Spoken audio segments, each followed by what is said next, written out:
Hey everyone, happy Wednesday. Welcome to the 11Alive 24/7 stream. Faith Jesse joining you here. We are monitoring stories all across our backyard, including our forecast. Oh my goodness, did you guys get woken up by the thunder last night? Because I definitely did. I'm in Midtown. Was it raining? Where you are from? Is it going to continue to rain? Let's bring in meteorologist Nicole Hartford to talk about, those storms that we saw last night continuing into today. It's sticky out there, a little bit cooler, but I'm going to let you do the forecast. Yeah, so it's going to be a lot quieter the next couple of days. So storms yesterday lasted well into the night, into the early morning hours. There have been emergency managers out, especially in Pickens County, kind of assessing the damage associated with some of those storms. But the National Weather Service says at this point, they are not intending to do any surveys to assess for possible tornadoes. That could change, so they'll keep us updated as they do that. There were a number of tornado warnings, and now everything is much quieter. We're going to keep that quiet pattern going as we go through the remainder of this week. Now, our front that moved through that brought many of the storms also brought in some slightly cooler, less humid air. Now, it is still going to be hot, just not quite as hot the next couple of days, so you will still need to make sure to stay cool. Many of us are still sitting with cloud cover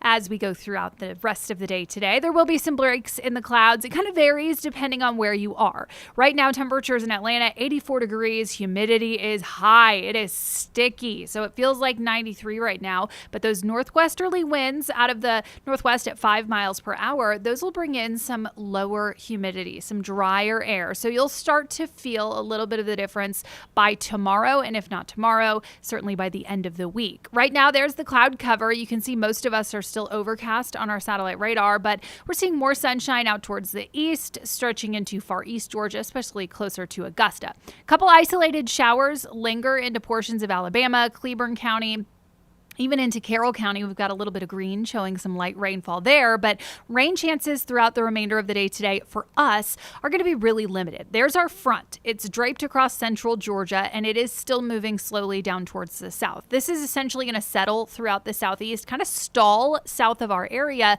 and the positioning of it will keep us on the mostly dry side. So while we may still see a couple spotty showers associated with this, storms are really going to be focused today, tomorrow, the end of the week, down towards our south into central and south Georgia, as well as into the Florida Panhandle, where there is a level 1 to level 2 risk for severe weather. For our area, we just have that light green color. That means run-of-the-mill thunderstorms, if anything at all. A few isolated showers, maybe a stray storm still possible through the next couple hours, mainly down towards the south and the west of the I-75 corridor, but much of this will stay very light. So a few raindrops, certainly not out of the question. Further up towards the northeast you go, the more likely it is that you do stay dry. We will mix in more sunshine as we get closer to the sunset, but cloud cover is going to be a little bit harder to shake. If you don't get to see much of it today, we've got more sunshine in the forecast for the rest of the week, and rain chances will stay nice and low. Spotty showers possible, as I said, down towards the southwest of Atlanta mainly, and we'll keep that chance in the forecast through the rest of the week. But otherwise, rain chances are less than 10%. They will start to go back up as we go into the weekend, though, 30% by Saturday, 50% by Sunday. High temperatures, also not quite as hot. It is still hot out there. We're running close to, if not a couple degrees above averages, but highs today will stay in the low to mid 90s throughout metro Atlanta, with the hottest temperatures down towards the southeast of the city. While we are not experiencing any of the dangerous heat, there are heat advisories as well as extreme heat warnings in place down into central Georgia and through much of Mississippi, Louisiana, as well as Florida and southern Louisiana. So in these locations, feels like temperatures still up into the triple digits. Our highs will stay close to average through the rest of the week, and then as rain chances go up this weekend, we'll actually get even milder. So highs will stay in the 80s both Saturday and Sunday. This is going to be a little bit of a break from the heat. Not a huge break, but notice those overnight low temperatures. This morning, many spots were in the upper 70s and even the 80s. We're going to bring in some, I don't want to say cooler, they're not cooler, but slightly more comfortable mornings as we go towards Saturday and Sunday especially, and those comfortable mornings will allow for perhaps a little bit more sunshine throughout the next couple of days as well. All right, well, that's good to know. Thank you so much for giving us a breakdown of that. Just keep our umbrellas handy a little bit. So thank you so much, Nicole. Truly appreciate it. All right, guys, it is the end of July, coming up on August. You know what that means. Football season is coming back, baby. And the Atlanta Falcons, they just had their first practice. We want to head up to Flowery Branch to check in with Maria Martin, who is in the middle of it all. Maria, good afternoon to you. I know that everybody is excited to see the guys back in action. First thoughts, what's going on today, Maria? Faith, first of all, my first thoughts are it feels actually pretty good. Normally at training camp, I am sweating by this point in the day, but this is a very light day. You know, when we start training camp, it's just guys in helmets and shorts. They don't even have shells on at this point. When we get to the pads, that's when the real work begins. In fact, head coach Kevin Stefanski even said, I don't know anything about my team until we put the pads on, but we will have to wait a little bit for that. The NFL is in a ramp-up period. It always happens that way in training camp, but I think the vibes are really high. You know, the guys are excited to be back. This is a team that really believes they have the pieces in place. What pieces? I'll get into that. There was a lot of news today. And when we're talking about news, a lot of people want to know how the team is doing. How are the health of the quarterbacks? How are the other players? Are any of those questions going to be answered? Yeah, I hope so, Faith, because we've been talking about the quarterbacks and what it actually looks like for this team since Matt Ryan departed from a uniform here with the Falcons. I don't think they're getting any answers on the quarterback situation anytime soon. We walk into the room and Kevin Stefanski starts reeling out all these things about the questions with the quarterbacks. Well, it starts with Michael Penix Jr. He's not cleared for team drills. He's not going to be for quite some time. He said he feels hopeful at this point in his process. He had that season-ending injury back in November to his knee. And so now he's going to continue trying to hit those benchmarks to go closer to 11 on 11. He's not going to get anywhere close to that, at least for the next 4 weeks. It could be before that, but he's not really hopeful that it's going to be before that. Then you have Tua Tagovailoa, who re-aggravated an injury of some kind, which was shocking news to all of us, who we thought Tua Tagovailoa would continue with those QB1 reps, which he's done since he got here to Flowery Branch. That's not happening right now. However, that's not as dire as Michael Penix Jr. right now. In fact, Kevin Stefanski said he's not as worried about Tua. He thinks he's going to be back sooner rather than later. So then you move on throughout the room, and you got Trevor Siemian, who was released this morning. It was injury related. Then you have Cooper Rush literally coming off of an airplane and signing with the team this morning, meeting guys, his teammates in the huddle. So Cooper Rush is now here, a veteran who has been in the league for a while, which means Jack Strand, who was an undrafted free agent out of Minnesota State, a guy that does not have a lot of experience, to say the least. He's taking the majority of the QB1 reps right now. So it is really just trial and error as we start training camp. And I know there's a lot of Falcons fans who are going to be concerned. This quarterback competition that we've been speaking about all offseason really can't start until those guys are healthy.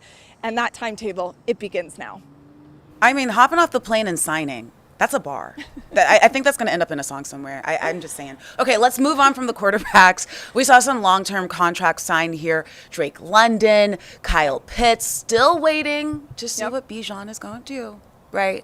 But what's the talk about this, having this talent, at least on the Falcons long-term, at least these two names we know? Well, I mean, Bijan Robinson's going to be a Falcon without a doubt in my mind. The question is whether or not he's going to get the contract extension that he's looking for. Faith, that's going to change the market. Right now, Saquon Barkley is the highest paid running back in the league. He won't be in a couple of days. It's going to be either Jahmyr Gibbs or Bijan Robinson. Jahmyr Gibbs, who we know because he played for Georgia Tech at one point, but he plays for the Detroit Lions. According to some reports in Detroit, he was holding in to practice. We don't call it holdouts. He's holding in at this point, also seeking a contract extension. Bijan Robinson likely in the same breath. He was standing on the sideline. His helmet was off, which likely indicates that he is going to hold in until he gets that contract extension. It's going to be historic for both of those guys. It's whether or not Detroit or Atlanta goes first. That could be the situation that we're looking at with Bijan. It could be injury related. It absolutely could be. But when Kevin Stefanski talked to us before practice, he did not say anything of the sort to make us believe that Bijan was hurt at this point. We will get an update from Kevin Stefanski tomorrow morning, but Bijan Robinson very deserving.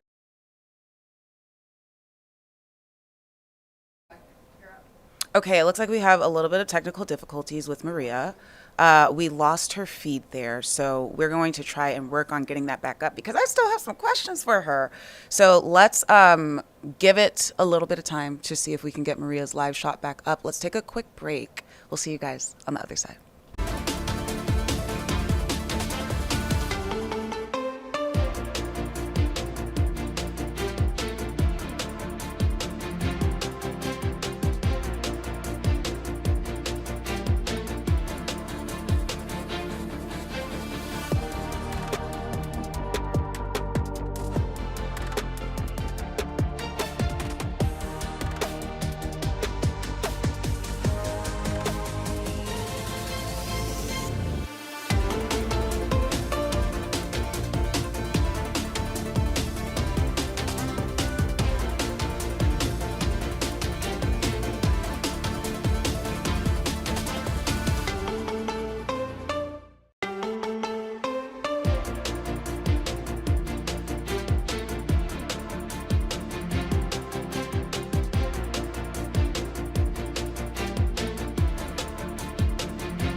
Hey guys, welcome back into the stream. Faith Jesse joining you right here on 11Alive 24/7. It is almost time for that favorite time of the year, football season. Atlanta Falcons rising up at the practice facility, Flowery Branch. That is where we find our Maria Martin joining us back. Maria, you're mobile. You are live. We got you. Let's start back up this interview. We were talking about Bijan Robinson, his future with the team, and a contract that's not yet set.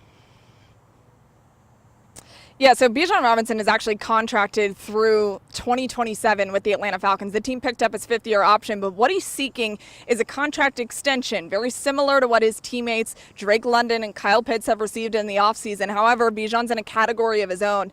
This is somebody who you want to be a pillar and a staple in your offense for years and years to come, especially at his age, at a running back. It is very important that the Falcons get this deal done, and I believe that they're working towards a deal of that magnitude, but it does take some time, Faith, when you're talking about a contract that can change the trajectory of the running back position. We've been talking to Bijan Robinson about this for years. He is determined to prove that he is the best running back in the entire NFL, and he does that with a contract extension, one in which I think he will receive here in the next couple of days, but that's exactly why I believe he was standing on the sidelines with his helmet off. Again, could be injury related. We'll get an update from Kevin Stefanski tomorrow morning, and we'll see what happens with Bijan here in the next few days. All right, let's move from Bijan to Mr. James Pierce Jr., another person who's been in the headlines. What's the latest on him?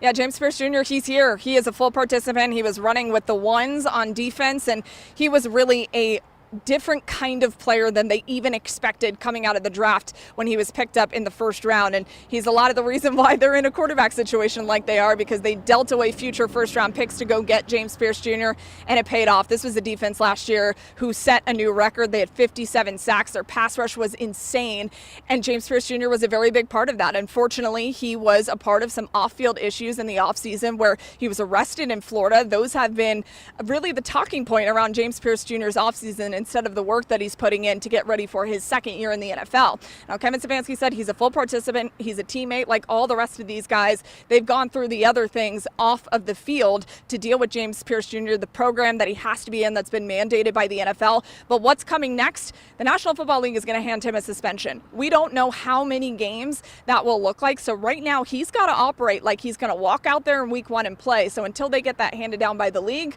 it's to be determined. He's got to work like everybody else, but he is here. His teammates have said they don't want to talk about the off-field issues. They just want to talk about him participating on this defense, which they believe will take yet another step forward this year.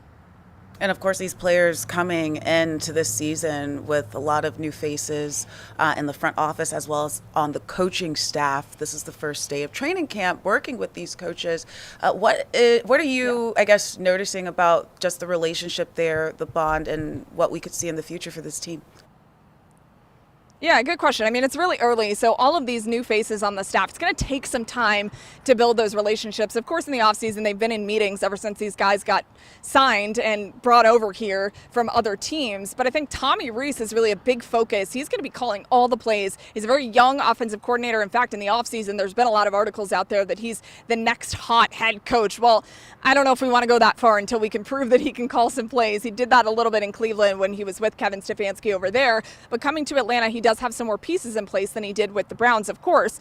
He's got a lot of responsibility on his plate, and starting with the fact that, as we talked about Faith earlier before you guys lost me, they don't know who the starting quarterback is going to be right now. The thought and the belief is there's going to be a full-blown quarterback competition here all summer. Right now, that can't happen when you have two guys that are not fully healthy. So he's got to sort all that stuff out. Bill Callahan comes over here, who's a new offensive line coach here for the Falcons. And when we talked to Chris Lindstrom, who's an all-pro guard, he said that he really likes Bill Callahan's approach. Bill Callahan is notorious across the National Football League as what a lot of people believe to be the best offensive line coach in the NFL. He loves his approach. He likes his professionalism. He loves everything that he brings to the offensive line. This is also a group that needs to take a step forward next year. Defensive coordinator Jeff Ulbrich was not out at practice today. It's a personal matter. He will return here at training camp, but he was responsible for such a changing of the guard on the defensive side of the football, and there are a lot of new faces when it comes to position coaches. So right now, it's just the players getting adjusted to what things like to be called, what the playbook is going to look like. There is a lot of new being thrown at these guys and very quickly, but we got a long summer. We're just getting started. Just getting started. Maria Martin, I told Megan, our producer, that I'm going to take this interview and I'm going to replay it about 10 times so that I can be well versed on the season. Because, girl, you know we in it this year. Love that. Y'all ain't going to catch me slipping with the Falcons news this year. Maria Martin live for We're us. proud of you, Faith. Great job.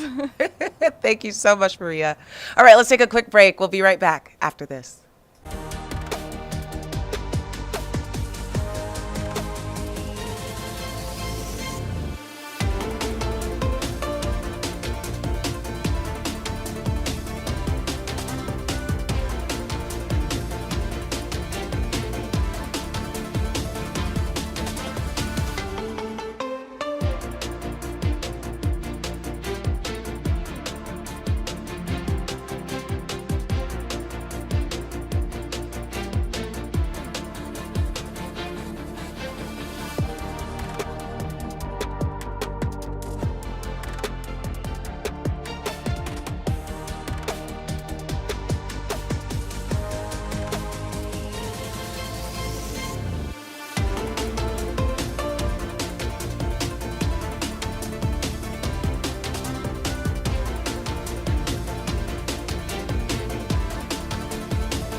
Hey, welcome back to the stream. Faith Jesse joining you here on 11Alive 24/7. We're keeping an eye on you, or keeping an eye on stories for you across our country. And right now we want to head over to Columbia, South Carolina, where the funeral for the late senator from South Carolina, Lindsey Graham, is taking place. Friends, family, dignitaries, city, state, national leaders all coming together.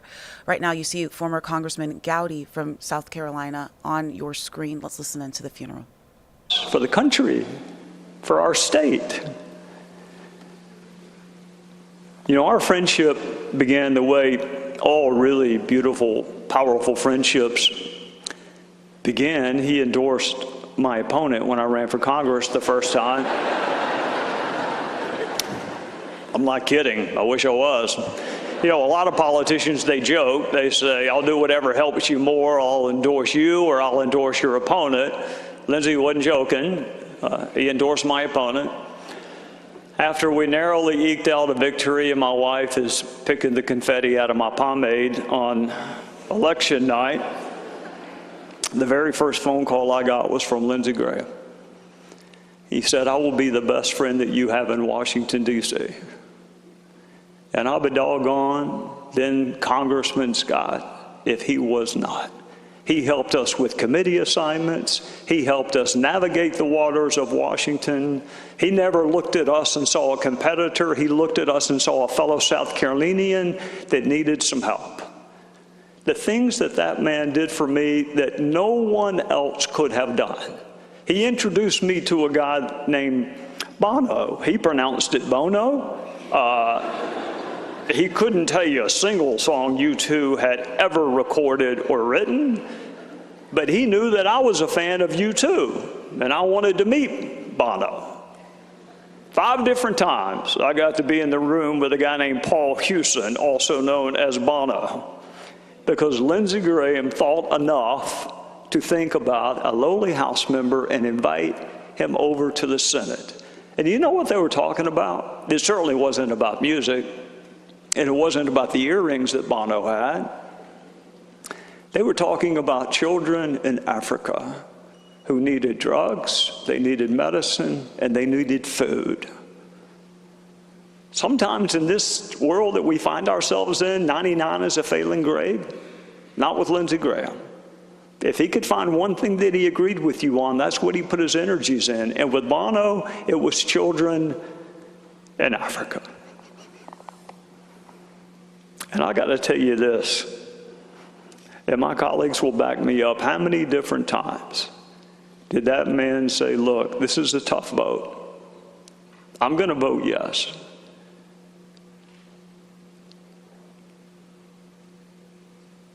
But y'all ought to vote no. It's better for your political career. I'm taking some risk, and I'm going to get some flack. But you need to do what is best for you, and I am going to do what is best for my beloved state of South Carolina. And he cast some really tough votes. I never met a less pretentious person in my life than Lindsey Graham. It wasn't the trappings of office that he cared about, it was the work. And there is some bitter symmetry to the fact that it was work that he lived for, Darlene, but I am convinced that it is work that took him from us. On those long trains and this plane ride to Ukraine, not because, as the media tells us, he loved war, but because blessed are the peacemakers. People had it wrong about Lindsey Graham. Was he willing to go to war? Yes, as a last resort. Blessed are the peacemakers. He was on a trip, what turned out to be his last trip, trying to broker peace in a war where hundreds of thousands of people had lost their lives.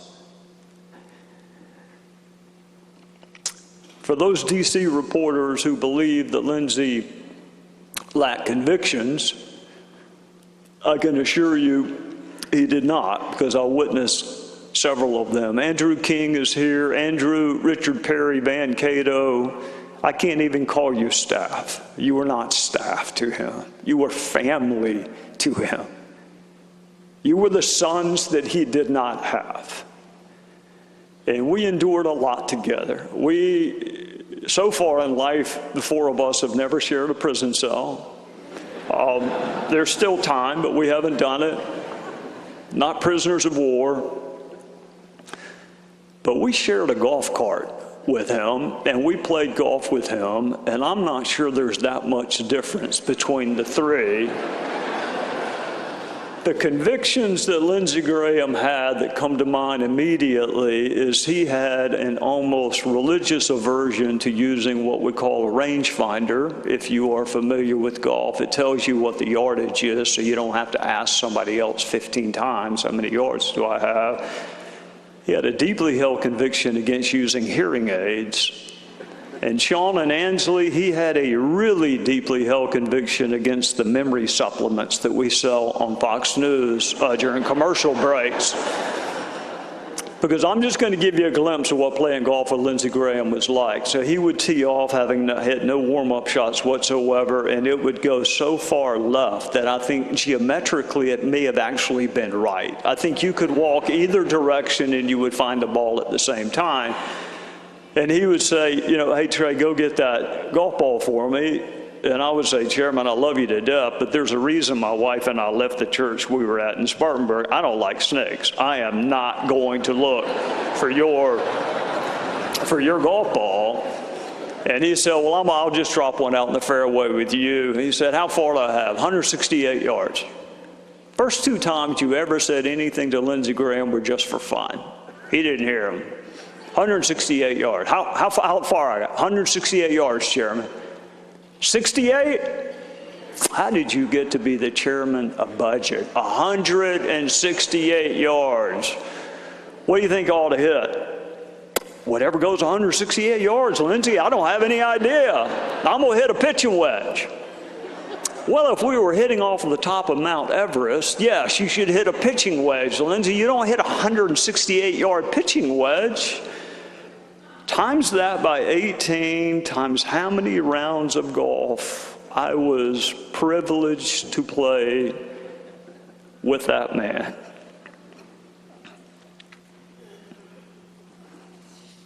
You know, senators and federal judges have slightly different rules when it comes to golf. The first one that comes to mind is they don't pay their debts. You can tell that I don't practice law anymore because there's some judges here and they probably don't find that as funny as I do. But Lindsey was turning over a new leaf.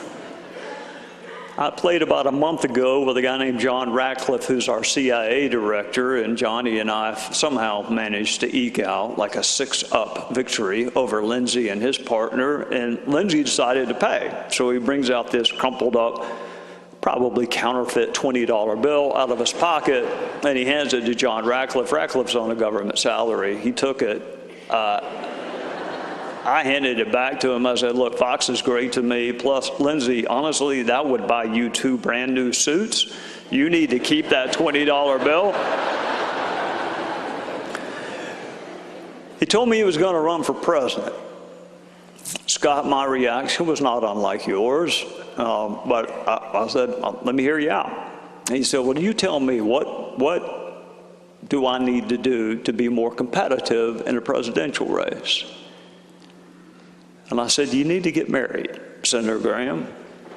And he said, well, there's some things I'm just not willing to do, Trey, even if it means not being the President of the United States. And I don't know if y'all knew this or not. I mean, the media never talks about it. Lindsey actually wasn't married. Did y'all know that? The media never brings that up, but they never get right why he was never married. I know why he was never married. I sat through a wedding ceremony with him. I know why he was not married. I sat through their wedding ceremony with Lindsey Graham. He shows up at the church, Seacoast in Charleston. He asked my wife and I to wait on him because he was running just a tad bit late. He showed up in cargo pants and a shirt, like a T-shirt.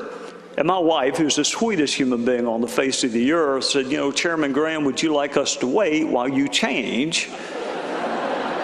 And he said, change what? I mean, you can barely see the stains. No, I can't see the stains, Lindsey, but I can see the Dale Earnhardt logo on your shirt. Well, he wasn't going to go change, so we finally work our way in there to the beautiful wedding of Tim and Mindy Scott, and it was gorgeous. It was a beautiful wedding. But you cannot see 2 deaf people beside each other at a wedding. So my wife figured that out, and she sat in between us, which was a tragic mistake in hindsight. So for those who are wondering why Lindsey Graham was never married, there's not a chance in the world that he would have made it through the wedding vows, because he didn't make it through Tim and Mindy's. When the pastor got to for better or worse, Lindsey whispered to me like an F5 tornado, like, how sick are we talking about? You mean like seasonal allergies? You mean a cold? And my wife's trying to get us both to calm down, and then they get to for richer, for poorer, and you can imagine what his reaction to that was. Tim, don't do it. Negotiate. Let me go start another gang up in Washington and get you a better deal. So you have no idea how hard it is to get kicked out of a wedding, but we managed to do it.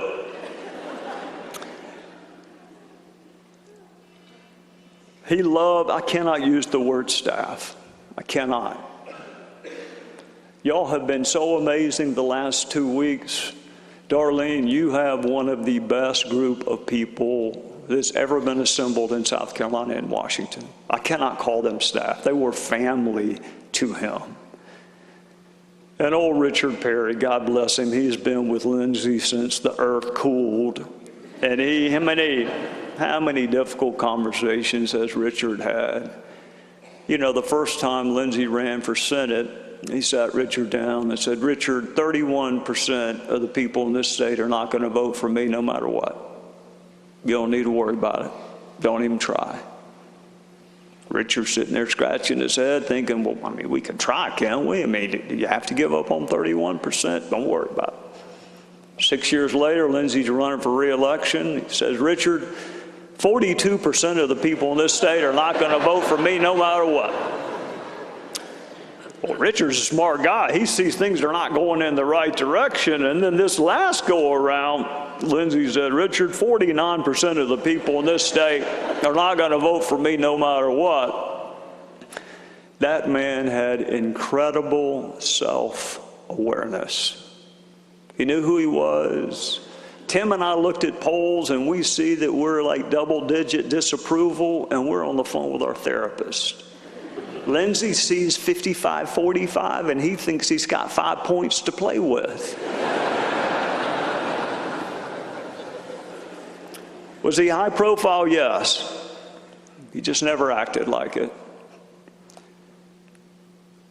He treated the boys that parked the golf carts exactly the same as he did the men who owned the golf course. I walked through a lot of airports with Lindsey Graham. He never failed to stop to thank someone in uniform. And for a man that did not have biological children, he sure followed the teachings of another famous man who did not have biological children by the name of Jesus. I'm on a driving range with Van Cato, and I hear Lindsay talking in a voice that I have never heard him talk in before. It was sympathetic, empathetic, and I think, what has happened to my friend?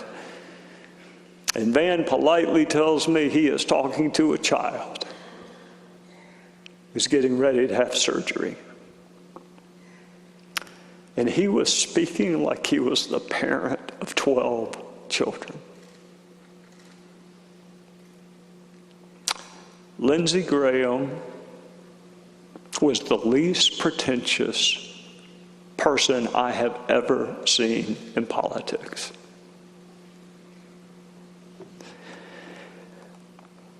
Speaking of that prayer breakfast, I was going to let it go, but I can't. You know, I should listen to my wife. She said, let that one go, Trey. I can't do it, honey. I'm sorry. Yes, Tim Scott had a prayer breakfast. And there for a while, I mean, back when I was there wasn't any talk about your personal sex life at the prayer breakfast. That came later after I left.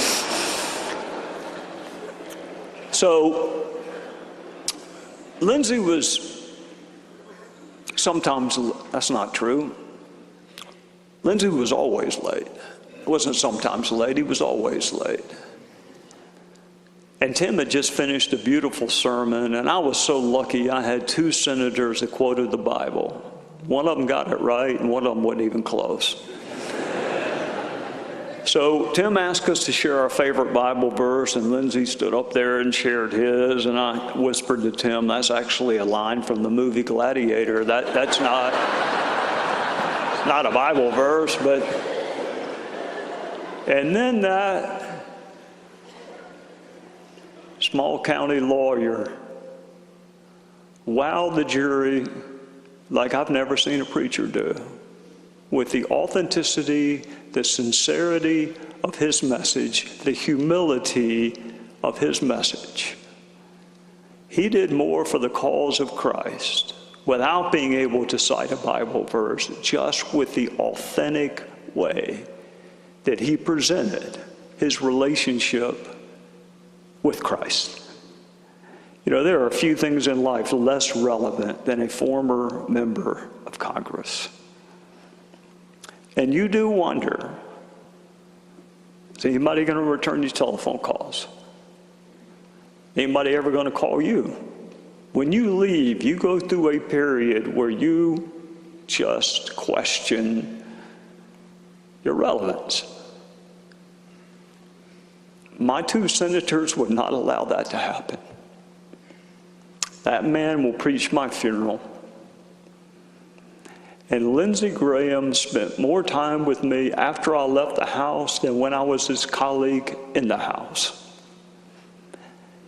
He took me on trips with him. He took me to see the President of the United States with him. I played more golf with him when I was a non-member of anything than I ever did when I was actually in a position where I could help him.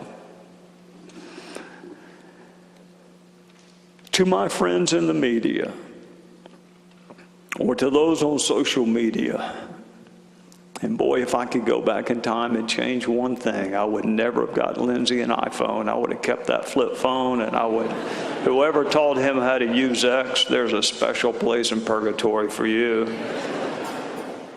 I got to tell to all of Lindsey Graham's critics, he never hated you back. If your goal was for him to treat you the way that some people treated him, you failed. He was the worst at carrying a grudge. I had to keep a list of who we were mad at because he could not remember who had done what. And what speaks to the love and the forgiveness of Christ more than not carrying a grudge? Yeah, I saw him cry one time. I saw him get teary-eyed one time, and I saw him cry one time. Darlene, he cried at his retirement ceremony from the Air Force because he loved wearing the uniform of his country. He felt like he was part of something. He had a camaraderie, a esprit de corps. He had brothers. And Darlene, I saw him get misty-eyed almost every time your name came up, and you don't doubt that he loved you, but I will tell you, even before I really got to know you, I knew one thing about Lindsey Graham, that he loved his baby sister. We were on the 16th tee box at the Country Club at Spartanburg, and I saw Lindsey running back. Well, that's not true. I saw Lindsey jogging back. Let me get this right. He was briskly walking back to the 15th green because he had forgotten something. And I thought it was the quarter that he marked his ball with because that could get him to move pretty quick, but that's not what it was. He had forgotten the putter that your father gave him. And he came back to the 16th tee box, and I'm standing there, Larry, with my son, and he says, and he was misty-eyed, there are three things that matter to me in my life. This putter, because my father gave it to me.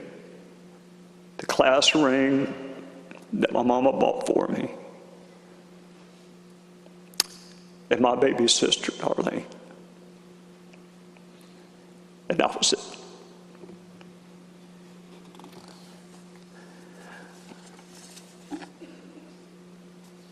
Larry, he liked you as much as any brother can like someone who marries their baby sister. That's the nicest way I can put it for you.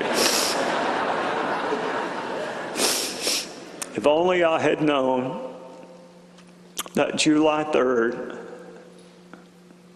when our son and you and Lindsey and I played that round of golf, that it would be the last time I would ever see. If only I had known. But we don't know, and that's kind of the point, isn't it? That's what Lindsey would tell us. Folks, I was talking to Sean Hannity, and Sean said, what do you think Lindsey would say if he was speaking at our service? And I said, well, Sean, they'd have to beam him in from Saudi Arabia. He wouldn't be at our service. Are you kidding me? But if he were to be beamed in, he would say, those flowers are beautiful. I would love to have seen them when I still could. Send the flowers when people can see them. And he would be so overwhelmed with the outpouring of love that has been visited upon him and his legacy and his family over the last 2 weeks. He'd be overwhelmed. But my heart breaks because he didn't get to hear more of it when he actually could have heard it. So what Lindsay would say is send flowers to people when they can still smell them. And tell people you love them when they can still hear you. Last thing he said to me, Larry, you were in the parking lot, I was in the parking lot. He just was with one of my children, but he said, tell the other child, Abigail, hello, tell Terry hello. He loved my wife. He loved my wife. And I will call you when I get home. That's the last word that crossed his lips to me was home. Lindsay, you are home. Literally, figuratively, you are back in your beloved South Carolina, and you will soon be laid to rest in your hometown. You know, in conclusion, Lindsay was fascinated with life after Congress, probably because he knew he would never experience it. He would be walking the halls of the Senate until he was taken home by the Lord. So he was fascinated, Sean, that people would pay us to read a teleprompter. He was fascinated that people would actually pay to hear the same boring speech that we gave for free when we were members of Congress. So we spent a lot of time talking about what life after Congress was like, because he never would have gotten to experience it. And he knew this. I gave 95 speeches. I've given 95 speeches since I left. Different states, different groups, different topics. One common denominator. Started every one of them with a joke about Lindsey Graham. You only pick on people that you love, so I wanted there to be no doubt that I love that man. So I won't tell the joke, but I will never tell it again. I will give you a glimpse, and then we will draw this to an end. I tell this joke about 3 of my friends going to heaven and violating the rules of heaven. John Boehner was one of them. He broke into a CVS and stole some cigarettes and some self-tanning lotion, and he was chained to Roseanne Barr. And then I said Marco Rubio violated the rules of heaven. He broke into Mary Magdalene's apartment to steal some high-heel boots in case he ever ran for president again. And he was chained to Richard Simmons with a 3-foot-long chain. And then the punchline is, and then I see my friend Lindsey Graham, and he's chained to Cindy Crawford. And in a voice as loud as thunder, I hear, Cindy Crawford, you have violated the rules of heaven, and this is your punishment for all of eternity. And I never once had that joke not work. And I will never again tell it. Because he's not chained to anybody. He is in the arms of his Lord and Savior. He is surrounded by the love of his parents, darling. And he is home. He is home. Lindsay, I loved you. You made me laugh. You made me think. Maybe you want to jump out of airplanes. You got me fined by the FCC when you came on my show.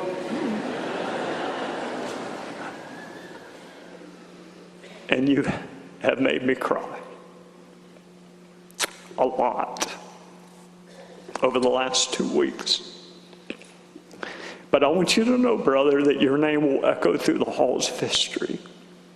In your state, in your country, they loved you. In your family and your friends, they loved you.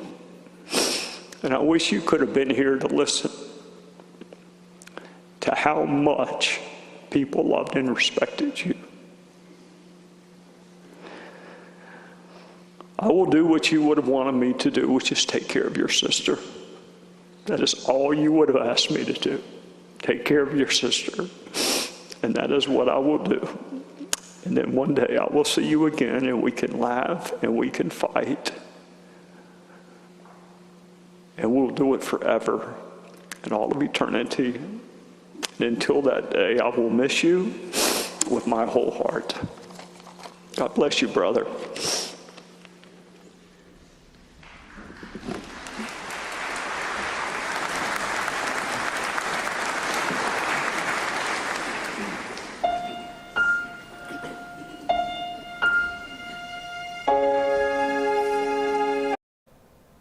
You've been listening in to the funeral services for the late Senator Lindsey Graham out of Columbia, South Carolina. We'll take a quick break. We'll see you on the other side.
Welcome back into 11Alive 24/7. We are following several stories around the country for you. On your big screen there, we are live in Columbia, South Carolina, as the funeral services for the late senator from South Carolina, Lindsey Graham, continue. Let's listen in.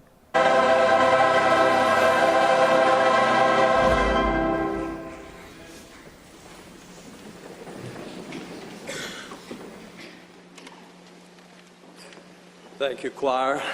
Steve, the orchestra, magnificent as always. Darlene, I've prayed for you every night since your brother died. And I watched the service at the Rotunda yesterday. I was amazed by the strength and the grace that God gave to you. I'm very proud of you.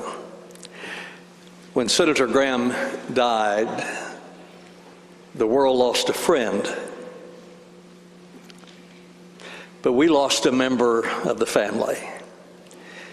He loves South Carolina. You've heard that repeatedly these last several days. He told me not long ago, he said, I think I'm old enough now and experienced enough now that I can be a good senator for the people. And that's what he wanted.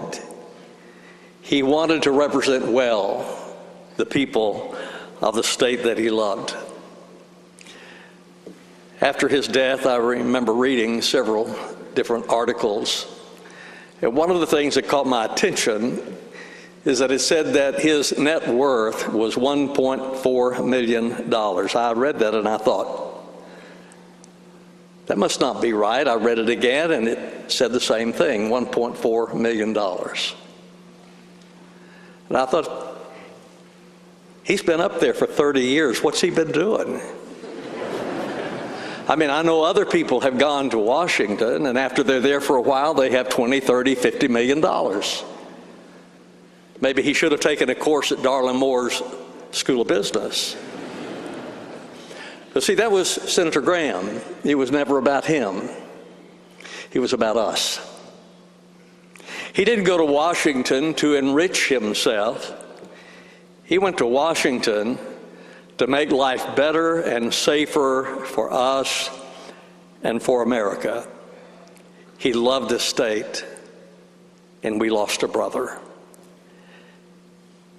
As Trey said just a moment ago, he was a peacemaker. There's a difference between a peace lover and a peacemaker. A peace lover cherishes peace, but a peacemaker works to make peace. He was serious, but he had a wonderful sense of humor. I remember early in my ministry, I began to notice that the people who influenced my life most were older pastors, older preachers.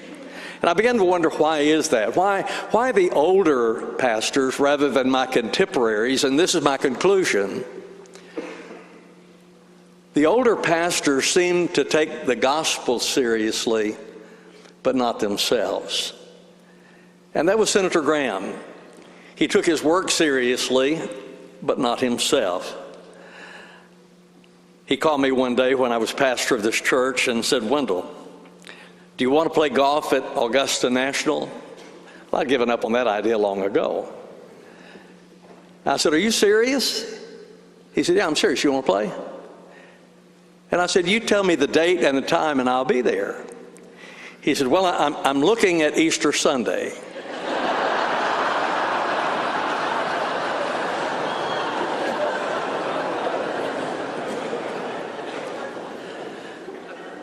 I thought about it for a minute or two, and I said, "I think I can work it out." We did play. It wasn't on Easter, thankfully. I have some deacons that didn't play golf, and they probably wouldn't understand that. We did play. It just wasn't on Easter Sunday. When we received news that he had passed, we were shocked. We didn't understand it. I mean, what just happened? We weren't expecting that. You know, when I was young, I thought for every question there was an answer, and I normally had the answers to the questions. As I got older, I began to realize there are a lot of questions to which there are no easy answers.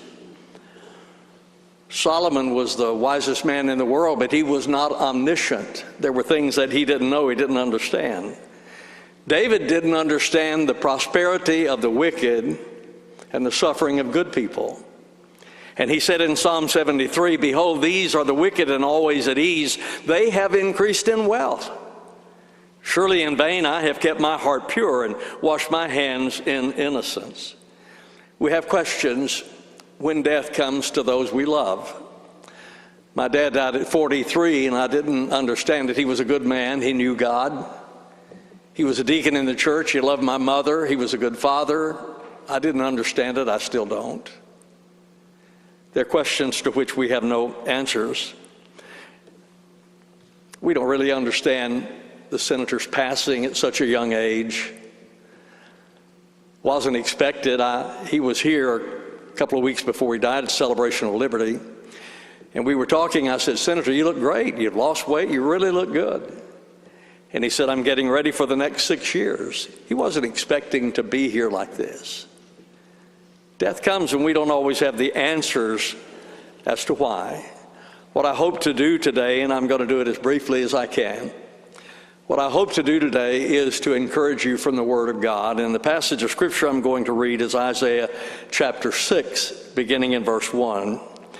In the year that Uzziah died, I saw the Lord seated on a high and lofty throne, and his robe filled the temple. Seraphim were standing above him. Each one had 6 wings. With 2 he covered his face, with 2 he covered his feet, and with 2 he flew. And one called to another, Holy, holy, holy is the Lord of hosts. His glory fills the whole earth. I'm going to refer to 8 verses, and in those 8 verses, there are 3 actions.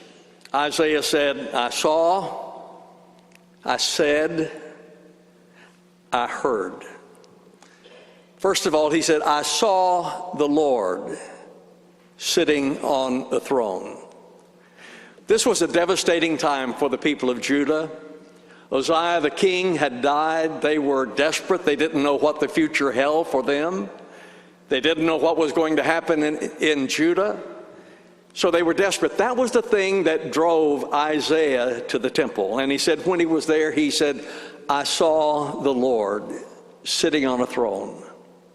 The word for Lord that is used there is not Yahweh, which speaks of his essence. It is Adonai, which speaks of his dominion. He is saying, I saw the Lord who is sovereign, the sovereign God. That's a good word for us, because there's a sense in which we are a little bit confused. We're not sure. And we need to see again a sovereign God. You see, when sickness looms, he's sitting on his throne. When fear threatens us, he is on the throne. When doubt questions us, he is on the throne. And when death comes, he is on the throne. I think the Apostle Paul understood that, because when Paul was facing the executioner, he wrote to Timothy and he said, Timothy, the time of my departure is at hand. I fought a good fight, kept the faith, finished my course. Henceforth there is laid up for me a crown of righteousness, which the Lord, the righteous judge, will give me at that day, but not to me only, to all those who love his appearing. He said, Timothy, the time of my departure has come. The word departure is a military word. The Army used it to refer to breaking camp and moving to another location. The Navy used it to refer to hoisting anchorage, setting sail. In other words, they understood the word departure to mean going from one place to another. That is the way that the Apostle Paul understood death. It is going from one place to another place. He saw the sovereign Lord. When Isaiah saw God, he was sitting on a throne. He is sovereign. He is majestic. He said he was lofty, higher than all others. He is exalted, greater than all others. He is holy, holy, holy.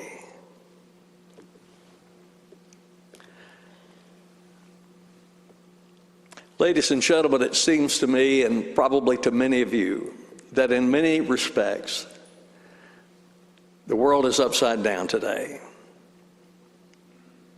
Evil is called good. Good is called evil. Black is called white. White is called black. It is upside down today. And in that circumstance, we sometimes become discouraged, thinking that all is lost. There is no hope. And we desperately need to see a sovereign God again. I pray every night, I have for some time, Lord, remove the scales from my eyes, that I don't just see the garbage that is out there, but help me see the Lord sitting on a throne, because he is sovereign. Isaiah said, I saw. Secondly, he said, I said. Then I said, woe is me, for I am ruined, because I'm a man of unclean lips, and live among a people of unclean lips, and because my eyes have seen the King, the Lord of hosts. Isaiah saw God, and then he saw himself, and he said, woe is me. Isaiah was not prideful because of his vision. He was humble because he saw his sinfulness. Senator Graham walked the halls of this world's power, but he never forgot who he was. He was a boy from South Carolina who grew up in a pool hall, and that gave him a humility that was attractive to all of us. Isaiah said, woe is me, and then he saw his sinfulness. He said, I'm a man of unclean lips.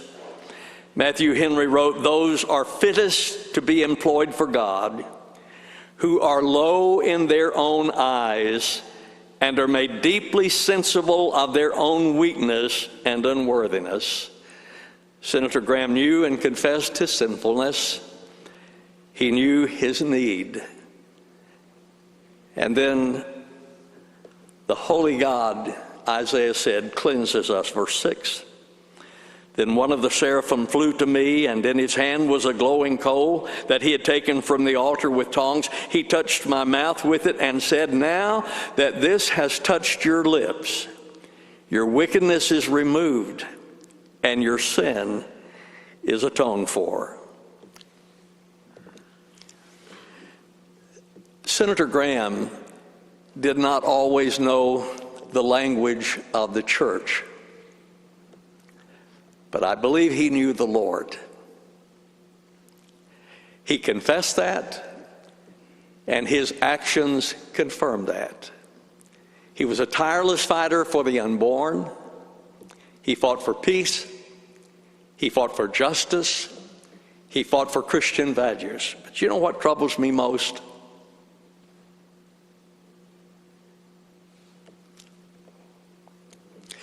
Those people who know the language of the church,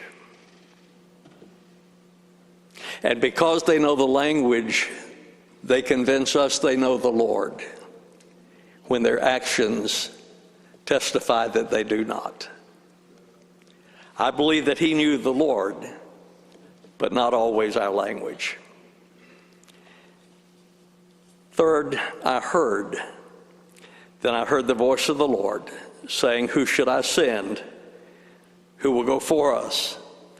I said, here am I, send me. The Lord said, who will go for us? And Isaiah said, here am I, send me.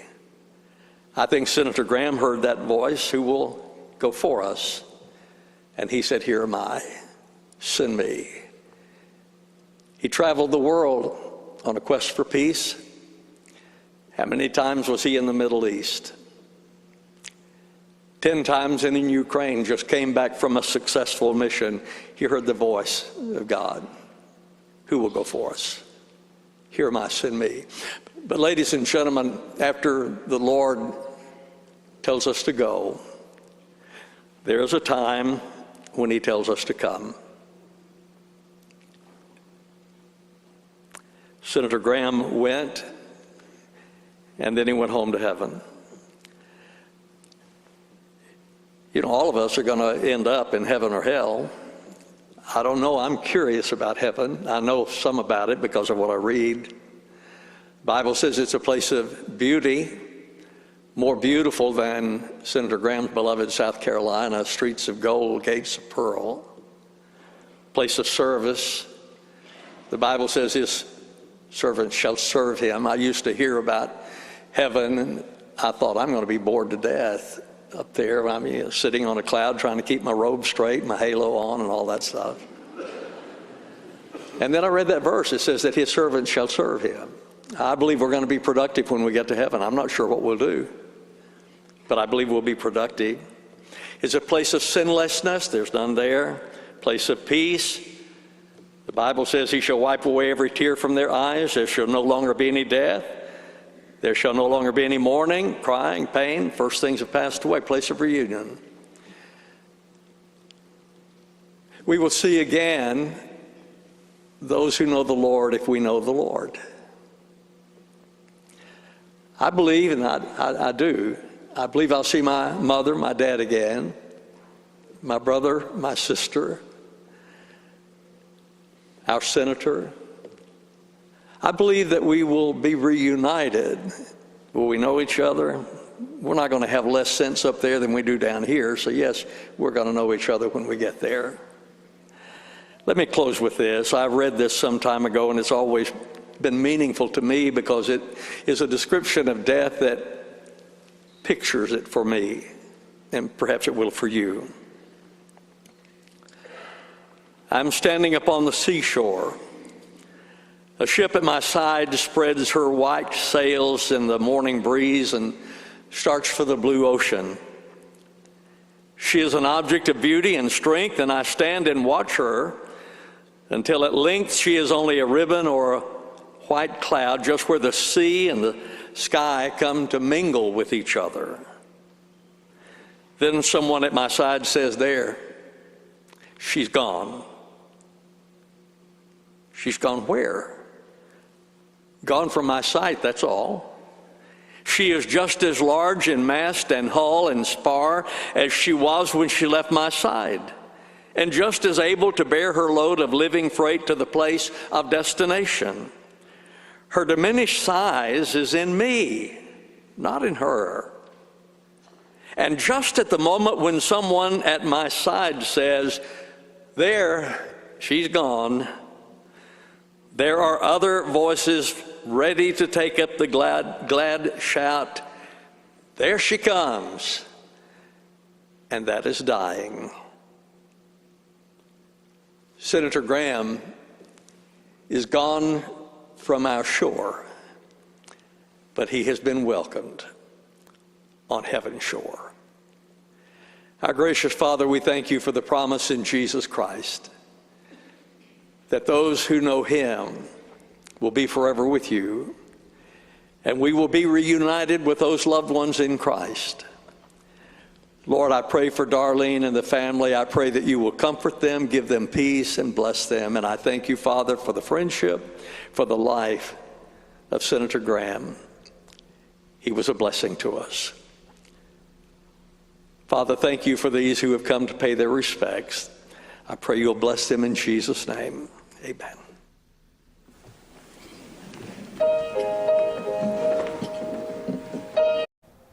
You're listening live into the funeral service for the late South Carolina Senator Lindsey Graham. Funeral taking place in Columbia, South Carolina. We've been watching this live. Let's take a quick break. We'll see you on the other side.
Welcome back into 11 Alive 24/7. Faith Jesse joining you here, and we are keeping our eye on stories across our backyard, the nation, and the world for you. So we want to head into the funeral service for the late senator from South Carolina, Lindsey Graham.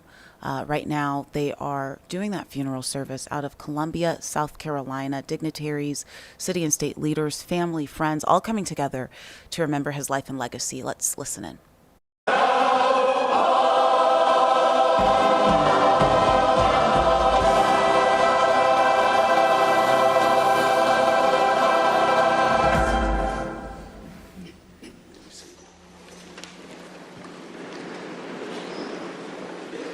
As we prepare to conclude the service, I would ask that you remain at your seats until the minister of music has dismissed you.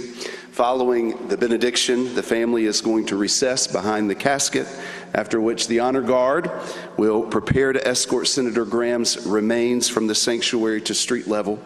And once the family has exited the sanctuary down to the cars behind the casket, you'll be dismissed. Thank you for joining us today. Thank you for your continued prayers for Darlene, for Senator Graham's family and his staff, and all those who will mourn in the days ahead. Now receive this blessing from the word of the Lord. The Lord will protect you from all evil. He will keep your soul. The Lord will guard your going out and your coming in from this time forth and forever. And the peace of God, which surpasses all comprehension, will guard your hearts and your minds in Christ Jesus. Amen.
You've been listening in on the funeral services for the late senator out of South Carolina, Lindsey Graham, in Columbia, South Carolina.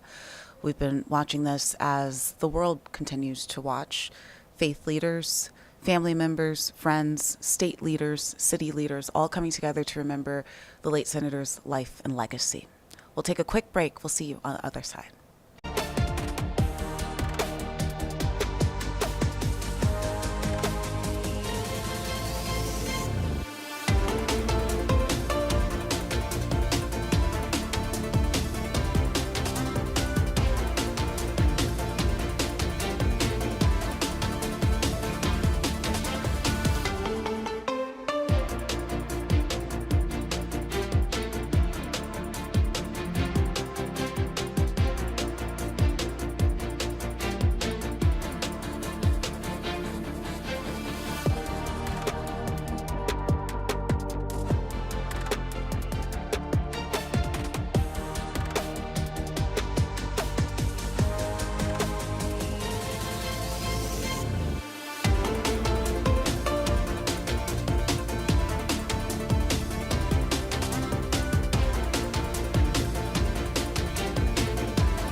Hey, welcome back into the stream, everyone. Faith Jesse joining you here on 11Alive 24/7. We saw some powerful storms overnight throughout the early morning hours. It brought down several trees in DeKalb County, and we are continuing to follow the cleanup today as some people are still sitting in the dark without power. So we know that 11Alive Stefanage Haynock went to Clarkston on Northern Avenue where the power was out earlier. She spoke with a woman who is lucky to be okay after several trees came down on her house.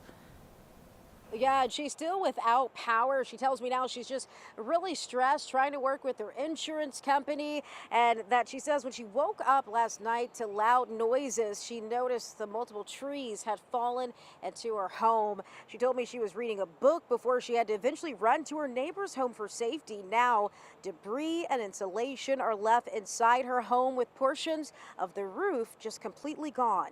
We're actually in the kitchen, which didn't suffer as much damage, although I'm seeing a new crack on the wall that I hadn't had before. And what we're looking at going straight forward is my dining room and my living room. And if you look up, you can see the sky. What's on the floor is the insulation. And she also tells me that she's lived in this community for more than 30 years and that she's hoping homeowners insurance reaches back out to her very quickly, as well for her neighbors here in this community as well. She also says that she's hoping the road here on Northern Avenue is cleaned up, and that the power is restored as soon as possible. In Clarkston, I'm Stephanie Chaynock, 11Alive News. Our thanks to Seth for a look there in DeKalb County. We're also seeing some damage out of Pickens County in downtown Jasper, a historic building there struck by lightning. 11Alive's Ariana Manise has the story.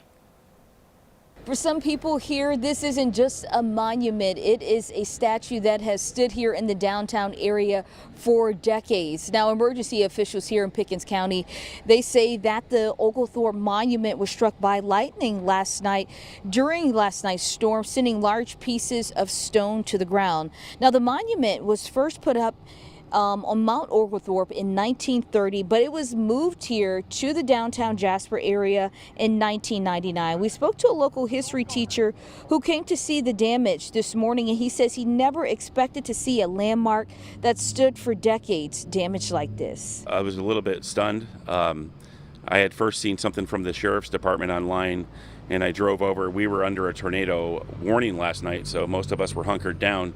No one, I don't think, expected the monument to get hit, especially with the giant water tower behind it. It didn't seem to be the highest object in the area, and it must have been a powerful strike to take down that piece of marble. That's a pretty sizable chunk that fell off last night. Now, he says this monument has been a landmark that people have identified with for generations here in this area. He's really hopeful it can be repaired. Now, Pickens County emergency officials say that there was trees down all throughout this area, but they say the Oglethorpe Monument being struck by lightning is one of the more interesting sights that they saw from last night's storm. Reporting in downtown Jasper, I'm Ariana Manise for 11Alive. Our thanks to Ariana for that. Now we will go from downtown Jasper over to Sandy Springs, where cleanup continues today after these powerful storms. We saw downed trees there.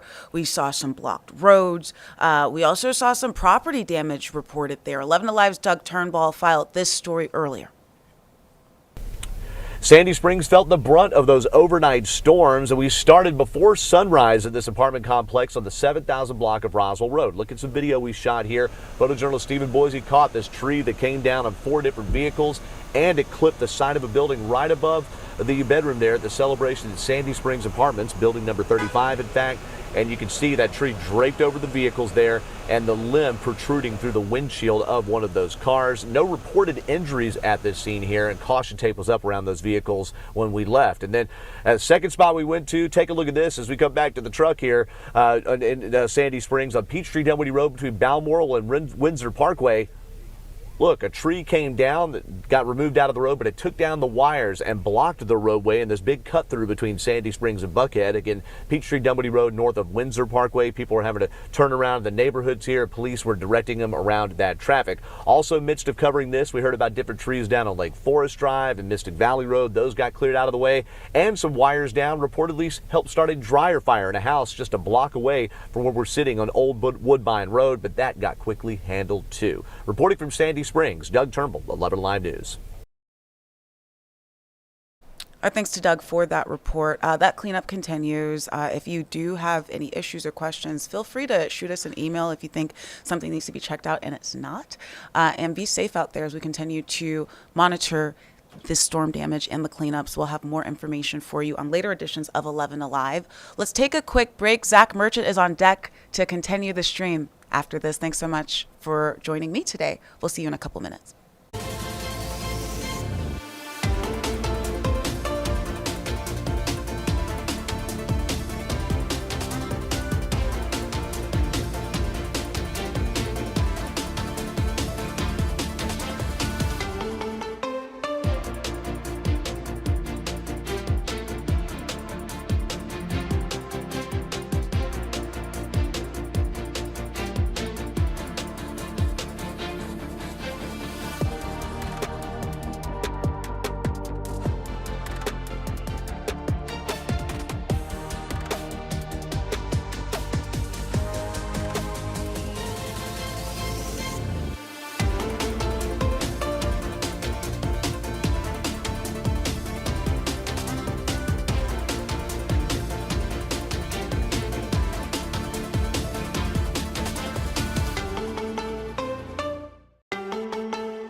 All right, everybody, welcome in. 2 o'clock, top of the hour on this Wednesday afternoon. I'm Zach Merchant with you for the next couple hours, and we're going to go right over to meteorologist Julie Martin.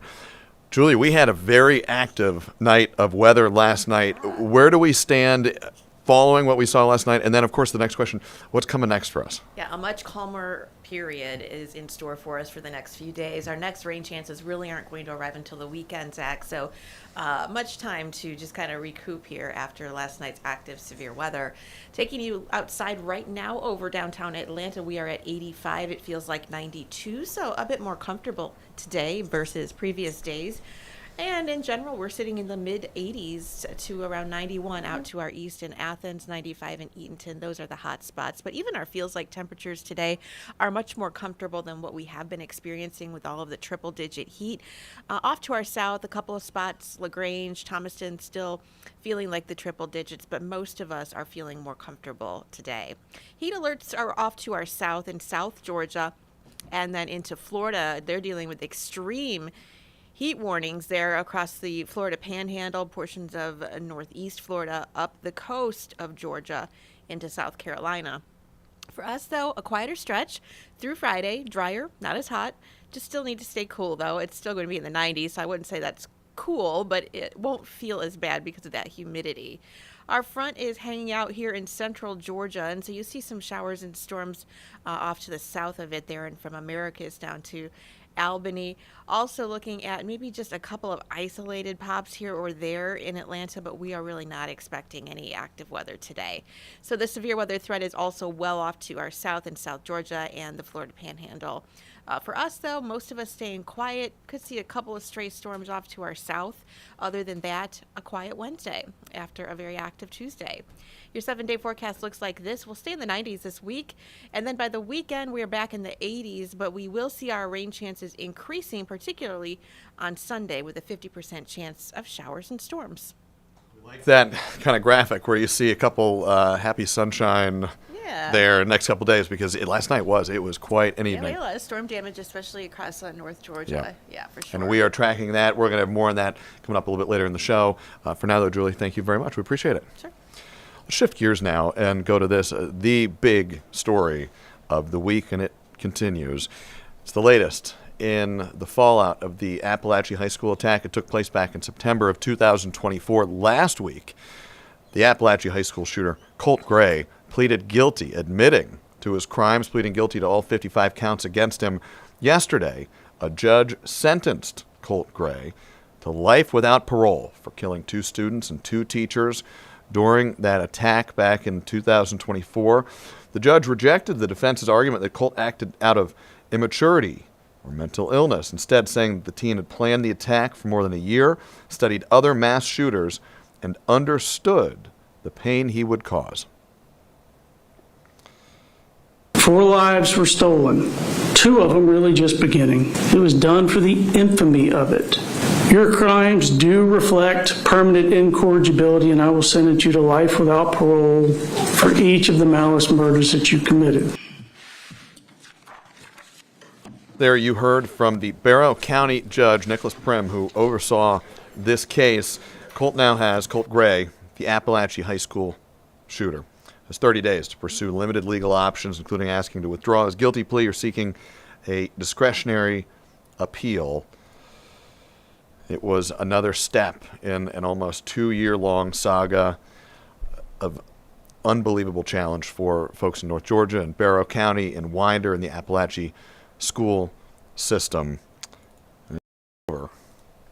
We expect tomorrow for Colt Gray's father, Colin Gray, to go before that same judge for his sentencing hearing. When that happens, we are going to bring you those proceedings from inside Barrow County Court, gavel to gavel, right here, streaming on 11Alive. So criminal defense attorney Joshua Schiffer, he is one of the many legal experts who have been following this case, the Colt Gray case, the Colin Gray case, since the very beginning. Joshua Schiffer is not affiliated with the case. He doesn't represent anybody involved in it.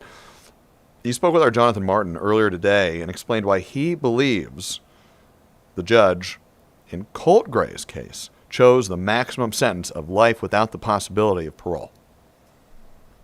Let's start with this decision. When you consider everything that was presented during the 3 days of testimony, what most likely convinced Judge Prim to eliminate any possibility of parole here?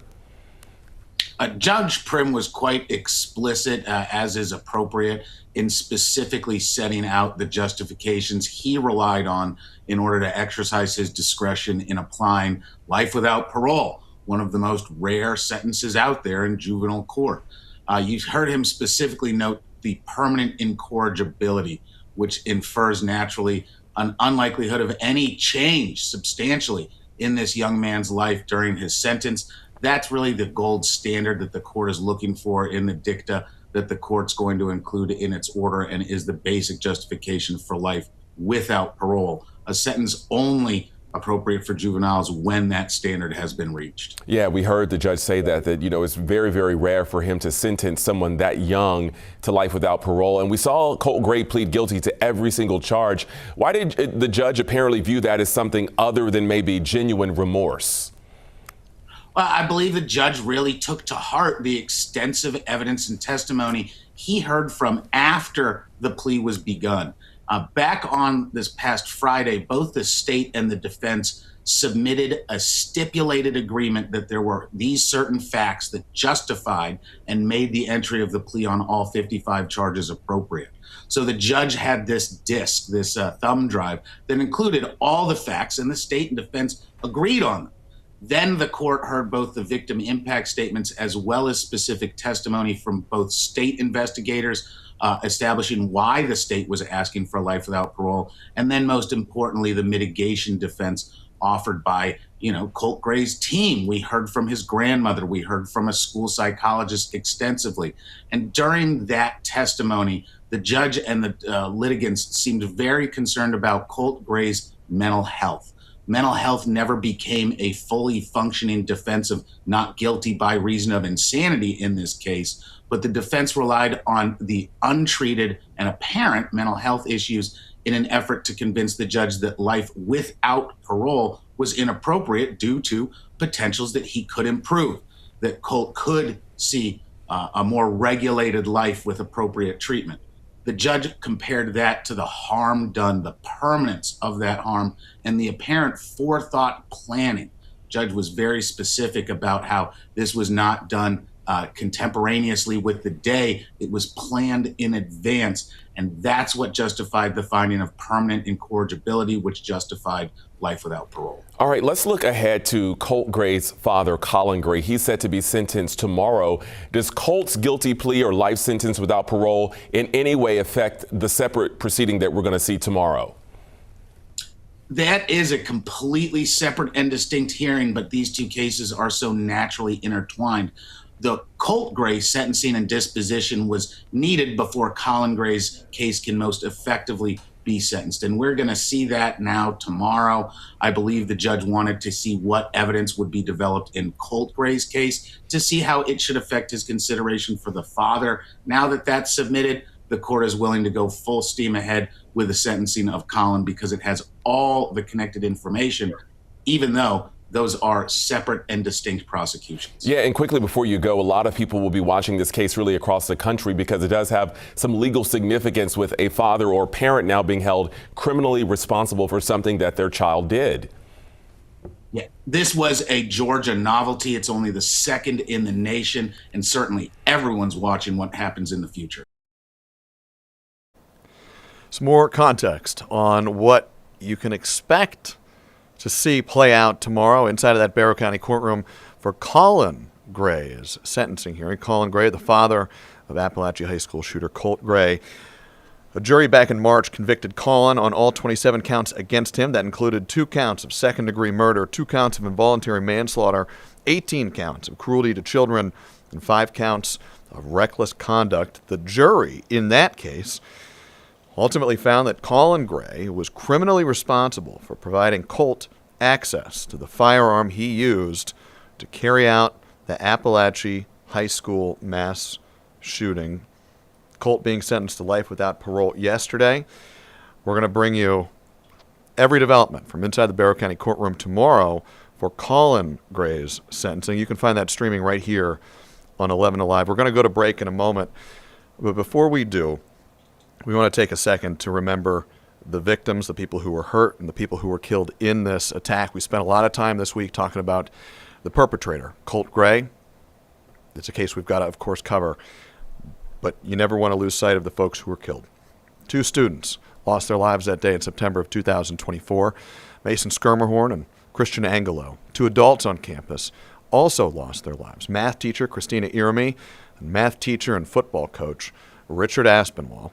9 other people were injured in that attack, according to the GBI. We'll be right back.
All right, welcome back in. We're going to take you now live to a NASA press briefing currently underway ahead of the launch of a new telescope known as the Nancy Grace Roman Space Telescope. It's set to be launched this weekend.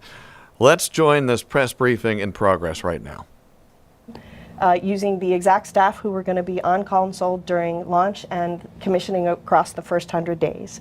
So, the Roman Dream Team continues to do mighty things, and I am delighted to say yet again, Roman is ready for launch. And with that, I will hand it over to Jeremy to talk more about commissioning. Thanks. It's been an incredible journey to get Roman to this point. And like Jackie said, it's been the work of an amazing group of people around the world and the country to make sure that we're ready to go. And I've been very lucky to be part of this team. In just a few days, in 30 days, we're going to be launching Roman, testing it out, opening the deployable aperture cover, looking at the sky, and sending data down to the ground for the first time.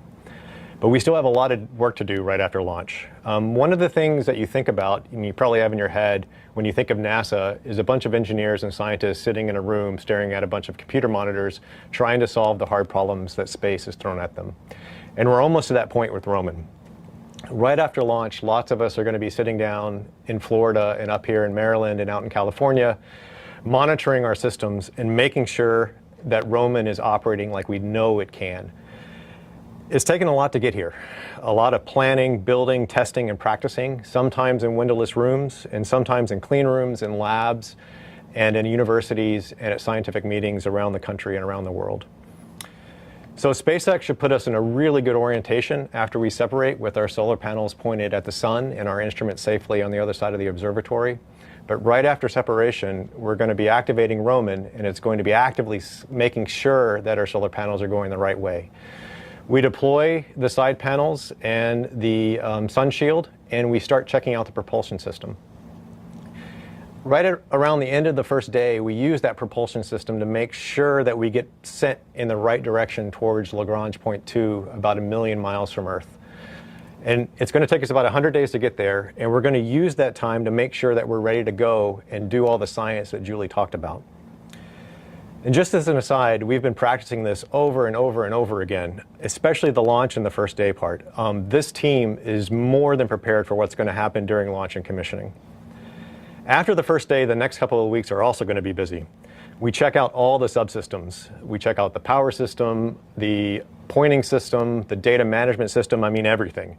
And we look at it all with a fine-tooth comb. The people that built and tested and delivered Roman are the same folks that are going to make sure it's working as we expect it to on orbit.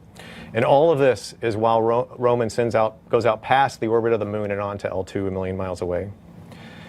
During this time, we also open the telescope to the sky and we check out the instruments for the first time. An important thing that happens during this time as well is that we deploy the high gain antenna. This is the antenna we use to send all of our data back to Earth. It's about as wide as I am tall, and it's been folded up underneath Roman since it left Goddard up here in Maryland earlier this summer. To really do the science and the bold discoveries that Julie talked about, we have to get a lot of data back down to Earth. We basically never stop taking images of the sky, and our images are really big. We're talking about sending about 1 terabyte of data down to the ground every day.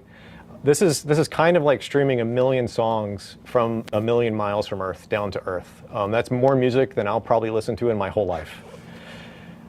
Later during commissioning, we're going to be really streaming data hard down to the ground. And we've practiced this over and over again on the ground by sending data up to our partners in Baltimore and out in California to make sure that all of our systems are ready to go.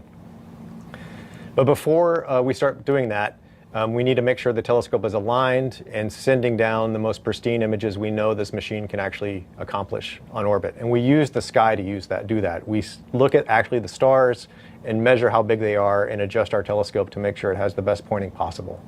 And I feel like a broken record, but we've practiced this over and over and over again at sites out in Boulder, Colorado, up in New York, and in here at Goddard as well.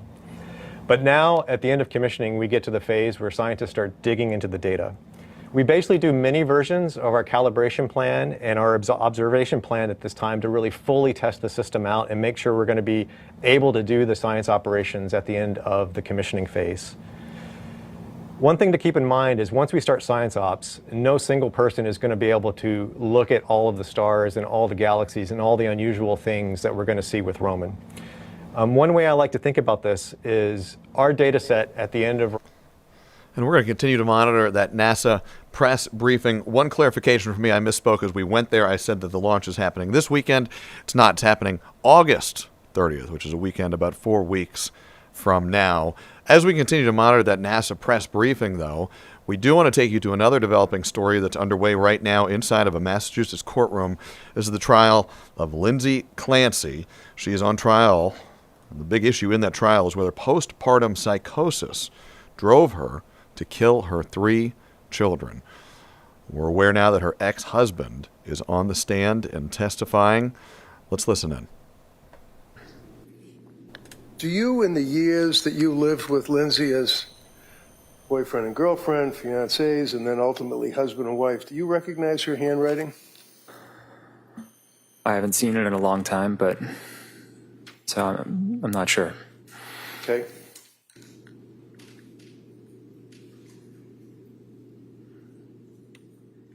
Well, counsel's looking at that.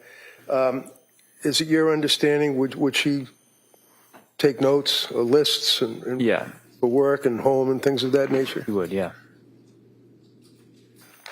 Excuse me. I'm going to approach you, sir, with this document and just ask if you can recognize the handwriting. Yeah, that looks like her handwriting. Looks like Lindsay's handwriting? Yep. So I'm going to run behalf of this. Any objection? Yes. All right, if I could see counsel.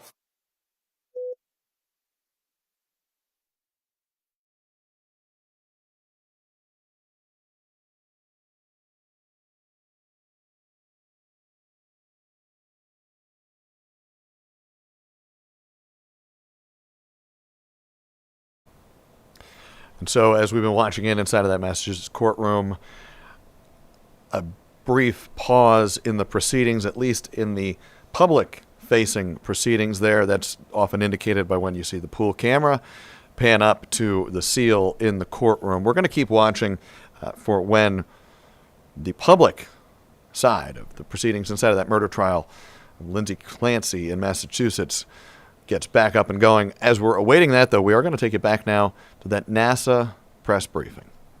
A little bit ago, how long would it take Hubble or Webb to cover the same territory? Trying to get a comparison between the three telescopes. Thank you so much.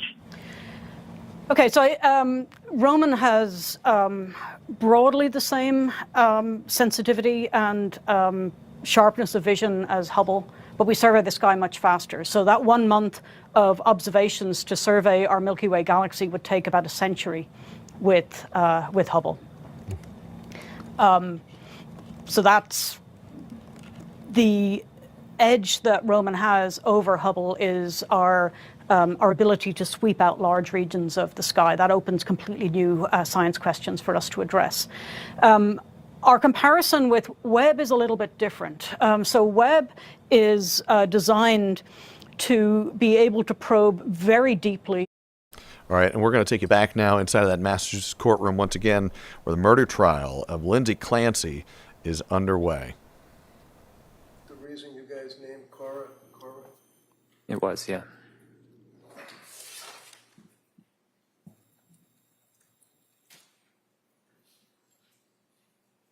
Can you tell the jurors, as a husband living with Lindsay over the years, what kind of a mother was she? She was very dedicated. She did everything.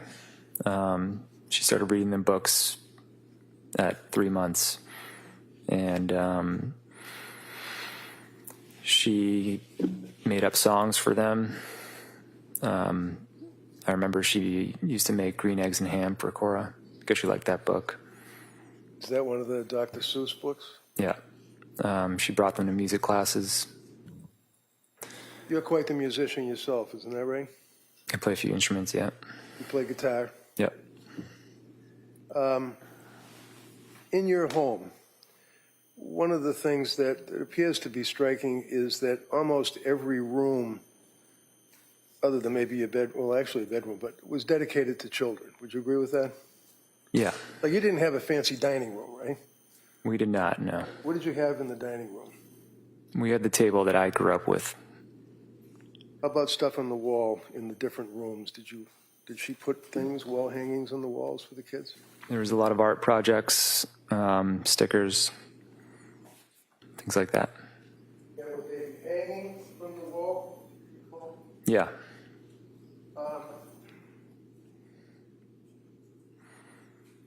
One of the photographs that the government had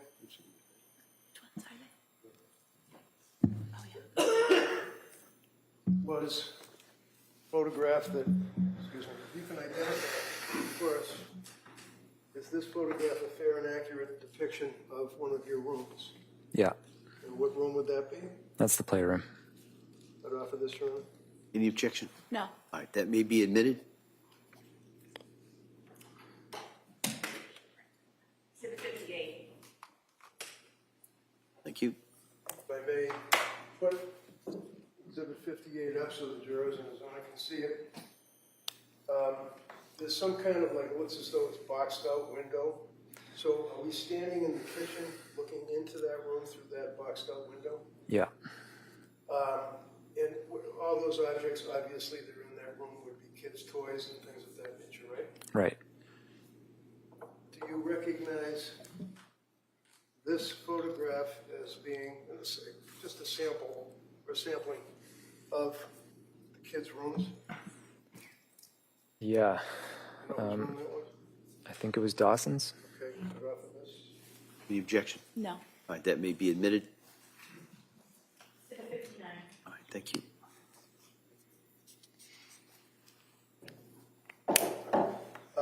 This one here has a bunch of stickers. It's got Bruce Lightyear, or whatever his name is, over to the right, and it's got an alphabet, A, B, C, D, things of that nature, correct? It's Paw Patrol. Okay.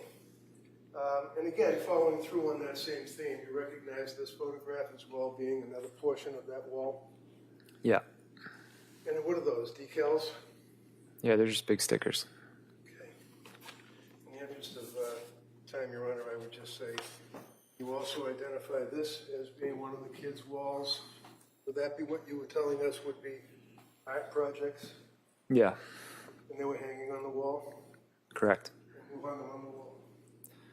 I think Lindsay did. And would she also take hundreds and hundreds and hundreds of pictures of the kids? Yeah. Do you recall her putting together a little collage saying newborn, 1 month, 2 months, 3 months, 4 months, and then hanging that on the wall? Yeah, she did it for each kid. And which child was that? That one's Dawson. Dawson.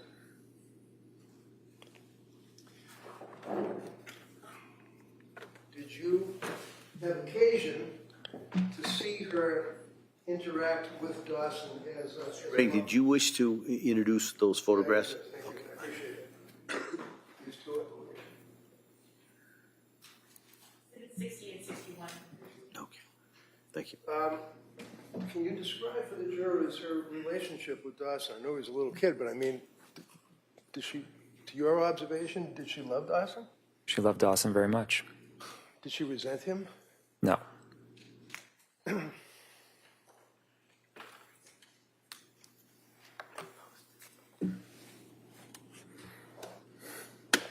You are familiar with, as her husband, Lindsay's, let's say, use of social media, such as Facebook, right? Yes. Can you tell us, would you look at her Facebook a lot and the pictures that she would post? To be honest, no, not really. Okay. Were you able to identify any of her postings on Facebook? Probably. Representative, over the years, or the period of time, I'm going to ask if you can identify this particular Facebook. Your Honor, if we may approach briefly. Sure, yeah, Counsel.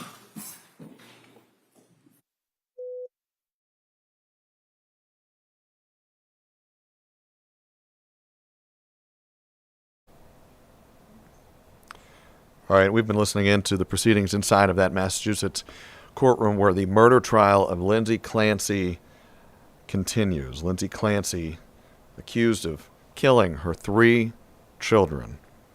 Cora, who's 5 years old, Dawson, who is 3 years old, and Callan, who was 8 months old.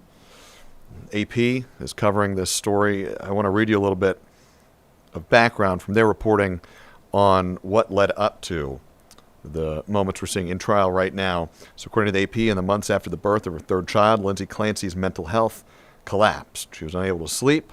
She was stricken with thoughts of harming herself. She sought care from experts in post-pregnancy mood disorders, was put on multiple psychiatric medications, and when nothing worked, she checked into a psychiatric hospital. 19 days after she was discharged, she strangled her 3 children at their Massachusetts home. The jury in this case heard opening statements on Monday at the beginning of this week, and it featured, and which is the theme of this case, dueling views and dueling legal theories about her mental state. Both sides have agreed that Lindsay Clancy killed her children. They disagree over whether she should be held criminally responsible for their deaths. And the big question is whether Lindsay Clancy was driven to kill her 3 children by postpartum psychosis. We're going to be following the developments inside of that Massachusetts courtroom.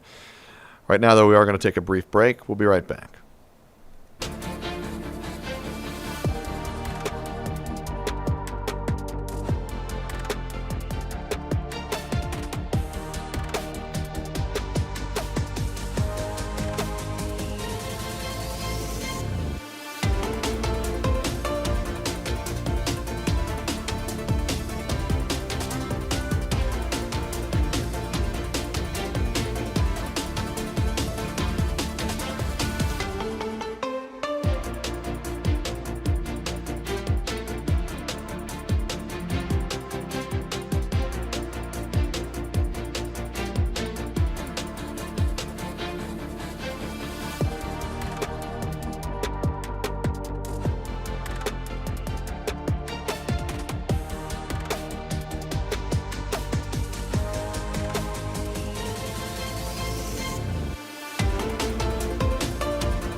All right, we're going to interrupt that commercial break right now because the Fed chair, Kevin Warsh, has just taken the podium.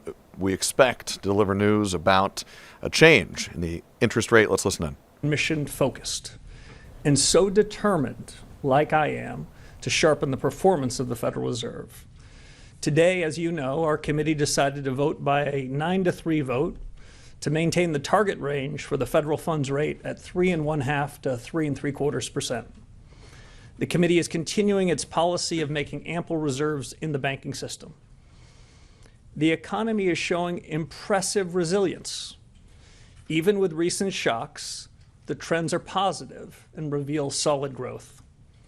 Job gains have kept pace with the workforce, and the unemployment rate has changed little. Inflation remains elevated relative to the committee's 2% goal. The committee remains resolute. You've heard this before, but we will deliver price stability. As before, the policy statement conveys just the facts. It's steering clear of forecasting, a choice we consider especially prudent at these uncertain times. Uncertainty, however, does not mean a lack of clarity. For some households, businesses, and market professionals, 5 years of high inflation have left a mistaken impression that's hard to shake, that the Fed's implicit inflation target was somehow above 2%.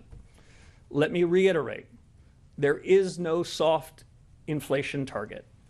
There is no soft implicit target, not on this committee's watch. There's only a target, and it's 2%. Not one of my FOMC colleagues is under any illusion. We have begun a new chapter, and we understand that the 5+ years of inflation above target cannot be cured in 9 weeks or by a single month of modest price decreases. This Fed will not waver. Our credibility rests on performing our duties and delivering on our responsibilities. Americans are right to expect that because our nation's prosperity depends on it. To the regulars here in the press room, today's assessment might sound familiar, yet there was nothing inertial about our discussions, our policy, or our strategy. 2 economic developments are worth highlighting. The first is a very notable change since our last meeting 42 days ago. Nominal and real yields are materially higher across the Treasury curve. In fact, some of the increases in market interest rates between FOMC meetings are among the most significant in the last 2 decades, ranking around the top decile or so. But if the committee didn't change its policy rate, what happened? In the intermeeting period, market attention centered on real data and real economic developments. Prices reacted in real time to incoming information, and the reduction in forward guidance may have been a factor. Market participants are learning to play the ball, not the referee, and market prices will continue to respond in the direction and magnitude they see fit. This is, in my view, a change for the better, and we're just getting started. After all, the central bank need not always and everywhere be the center of attention. I understand the desire for rolling forecasts and commentary from this committee, but for our part, we need to observe market reaction to developments, direct and unfiltered. I want to stress, of course, that decisions by this committee matter a great deal, and where necessary and appropriate, we will not hesitate to act. A second economic development is one that I noted at the congressional oversight hearings this month, but it's worth repeating. The most striking feature of the economy is the strong growth of business investment. The surge in high-tech CapEx has been remarkable, but that does not necessarily make the Fed's role any easier. In the AI-related category of high-tech equipment and software, the most recent data shows 4-quarter growth rates of nearly 20%. This is helping to sustain the healthy momentum of manufacturing output. More generally, CapEx is preparing the ground for future growth. Nonetheless, the precise timing and magnitude of effects on the supply side remain hard to predict. FOMC meetings produce policy decisions, but just as important is candid discussion of the big things that matter most. That too is a priority in this new chapter at the Fed. In our meeting, vigorous discussion centered on 4 questions, which I will enumerate. First, we talked a lot about the implications of the past 5 years of high inflation on the current policy conjuncture. To echo an old phrase, has the past really passed? Second, my colleagues and I considered the economic shocks of recent years, strained supply chains arising from the pandemic, military conflicts, energy supply disruptions, substantial increases in tariff rates, and yes, the surge in AI-related investment. These differ in their sources. Do they also differ in their effects on output and employment? Third, we took up the related question of price increases arising from shocks. The business CapEx boom, for example, is driving up prices of memory and logic chips and associated AI infrastructure. Do these changes indicate a broader inflationary dynamic, or do we just focus on them because they are under the bright streetlight? Finally, we discuss monetary policy tools and strategies for achieving stable prices. If, as the Fed has long held, interest rate policy should be its primary monetary policy instrument, how much accommodation are we getting from the balance sheet? In all of this, our work is advancing at the Fed. We're asking the right questions. And in this consequential time, we know how very much depends on getting the right answers. Of course, you've all arrived with questions of your own, so let's turn to them now. Let's start with Steve. Thank you for taking our questions, Mr. Chairman. Sure. You've had a couple months now, or 9 weeks, or whatever number it is, to see the markets behave in the absence of forward guidance. I'm wondering if you could tell me, what message are you getting from the markets as to where policy ought to be right now? Yeah, so I think officially it's 8 weeks and 4 days, but I'm not counting. The message from markets is the message from markets. What I've really been trying to do, Steve, as I think you appreciate, your colleagues appreciate, is getting an unfiltered message from markets, getting a direct message. Letting buyers and sellers meet at prices for treasuries, for the foreign exchange value of the dollar, and then trying to judge for ourselves, what does that mean about our remit? How are we doing on inflation? How are we doing on employment? We're trying not to interfere with that market signal. That's part of the reason why we've been somewhat spare in our words, why we pulled back from forward guidance. So they're reacting to events, I would say, much more directly over the 42 days since we last met. This is a good thing. As I mentioned in the prepared remarks, we've seen a material tightening, not just in nominal rates, but in real rates too. And we're observing it. We're trying to stay out of that because, many of you might be interested in our reaction function. We're interested in the reaction of financial markets. I get that, Mr. Chairman, and I guess the follow-up question is, if the markets are talking to you, what do you hear them saying? And if it's real rates are higher, it would suggest that that's where the funds rate ought to go. Yeah, so sorry. I'm sorry, it's your question. So interpreting markets is an imperfect business. We central bankers like market pros can think these things are overdetermined, but let me offer some speculation. First, as we said in the FOMC statement that you got at 2 o'clock, the economy output is solid. CapEx and productivity are strong. Labor market's solid, steady. The bond market, the treasury market, it seems to be saying that as well. If I were to try to break down, disaggregate the Treasury market signals, I wouldn't be able to do it perfectly. But the bond market's saying many of those same things, and that's why we're seeing a tightening both in nominals and in reals. Even while at some level we haven't done much in 42 days, the markets have done quite a bit.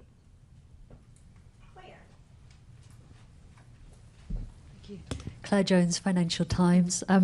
You seem to have got the family fight you were after at this meeting. We saw three dissents.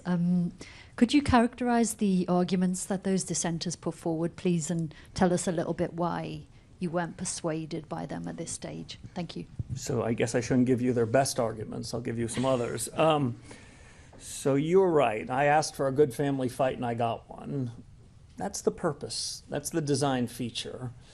I come into this meeting, even this press conference, heartened by what I've experienced the last 2 days.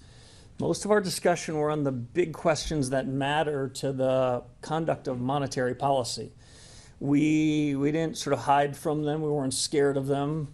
There was a lot more interaction between and among my colleagues. It was a real family fight.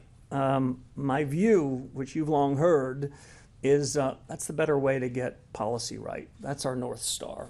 So there was a lot of agreement that I heard that we have the powers, the tools, also the authority to deliver stable prices. No walking back from our responsibilities.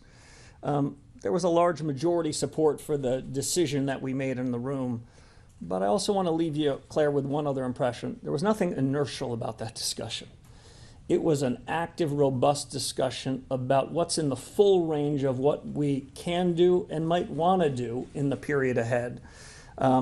You characterized accurately there was a disagreement about a decision today. I would say that doesn't sort of capture the full essence of the discussion. The path to central bank heaven requires delivering on our remit. These days, that means delivering on price stability. I wouldn't measure that path in 42 days or any one particular meeting. And I came out of that meeting even more confident that this is the right team to win the battle against high inflation. How much do you think not going in July was down to the cool CPI print for June? So in 2 words, not much. Not much. I'd like to believe that the committee shares my views, which is the historic problem with data dependence is the data and the dependence. We are not relying on any one individual piece of data as cover or as an excuse or as validation. What I care about and what I think the committee cares about is trends on the data. Sure, we got some encouraging inflation data. I think at the meeting 42 days ago, I said something like 63 months of inflation above target. I didn't say 64, though the final calculation might be a close one. So we'll be watching inflation data over the period ahead, but I also don't want you to leave the misimpression that we're sort of breathlessly waiting that. I've called for a task force to revisit both the private and public data we use to make our decision making. That task force is out doing their work. I'll be checking back in with them the next couple of weeks, but I wouldn't say we overly relied on any one piece of data, including that data which surprised some a couple of weeks ago. Neil. Hi, Chairman Warsh. Thanks. Neil Irwin with Axios. Thank you for taking our questions. So the Fed funds rate is now about 75 basis points below the 2-year yield. Suggests markets think you'll have to tighten eventually, about 100 basis points below most Taylor rule estimates. You're hitting your employment mandate, inflation stays high. Why should rates not be higher today? There's a lot in there, Neil. So rates are higher today than they were 42 days ago. Markets have made decisions because we step back in part from trying to influence those. Market judgments have moved up on what nominal rates are across the Treasury curve. That doesn't mean we take them as by dictation, but we're observing them. So I think it's a mischaracterization to say that markets haven't reacted because we didn't move today. Markets are reacting in real time. In the period ahead, we've got important decisions to make about the policy rate. Markets in the intervening period, I think, have quite a bit of decisions to make. I'll see if I can put it this way. Monetary policy matters not just by what we say or even what we do. Monetary policy matters by how it affects the real economy. And these prices that we see in financial markets is one of the many ways in which it affects the real economy. We'll be continuing to watch that market information, see how it responds to incoming events, and that can help inform our decision making when we meet in 7 or 8 weeks. How would you characterize in the family fight the last couple of days of you and the other 8 members who wanted to hold? Was that a strong conviction, or was that a hair trigger close call on holding versus tightening? Well, I think the vote was 9-3. The broader discussion to my ear over the course of the last days showed a lot of agreement on the hard questions. The 4 questions I raised at the outset about what's really happening in the economy with the shocks and absent the shocks. What are our tools and our capabilities? What's the effect on prices on output? I heard a lot of commonality on the questions. Were there different leans on the answers? You bet there was. So could people come to different conclusions? Absolutely.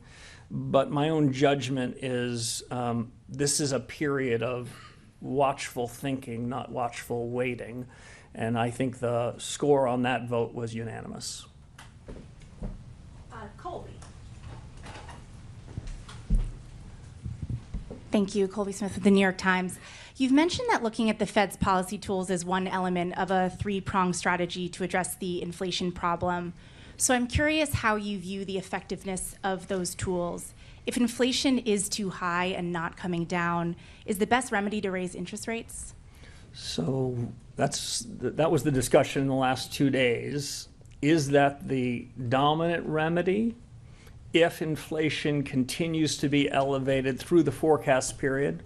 Interest rates could well be part of that solution, but I wouldn't say it's in isolation. I tried to describe in my remarks today a point that I made to the oversight committees a couple of weeks ago. I think there was a misimpression by some in financial markets, by some households and businesses, that central bankers like me, we set a 2% inflation target, but maybe we were more tolerable of a somewhat higher inflation target. In economics, we'd call that the revealed preference. And so might it have been rational for people to think, well, their inflation target's somewhat higher. What I heard in the last 2 days, what I've heard in 8.5 weeks is no. We will deliver the 2% inflation target. That is the committee's definition of price stability. So one way, absent the tools that you reference, to ensure that we get there is ensure that expectations are centered around the right number. And I think we've made some progress on that. I am not suggesting we're done on that. It's worth reiterating. And ultimately, the business we're in, Colby, is performance. We are going to be judged by how we perform. And that's what we intend to do. The inflation target, making clear expectations is one part of it. Making sure we demonstrate we're responsible for it, we're not blaming as another. And our policy tools, like you referenced, is the third and equally consequential part. How are you factoring the fact that a large portion of the inflation overshoot is being caused by supply shocks, as it's mentioned again in the statement? Does that blunt the effectiveness of rate hikes in your view? First, on the premise of your question, it was almost as if you were listening to our discussion in the last day and a half. A lot of our focus was on trying to understand and identify underlying inflation dynamics amid shocks. We take these shocks seriously. There have been a series of them that have been hitting this economy. We're not looking through them and saying, oh, they don't matter. But we're trying to understand is to what extent are these shocks broadening in their effects, broadening in their impact on prices that are quite far removed from it. Our goal is to have growth that is broadening and inflation that is becoming more limited, more circumscribed. I'll be the first to admit the shocks make this job and this policy conjuncture a little tougher, but that's among the chief questions we've asked ourselves. And around the room, people have different views on it. I tend to think in the coming months we're going to refine that view and have a better judgment, and we're going to have market prices trying to help inform it too.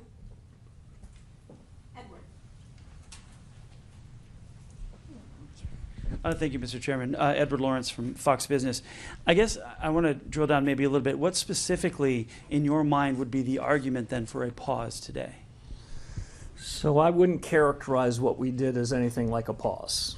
I would characterize what we did as a rigorous review of the economic situation.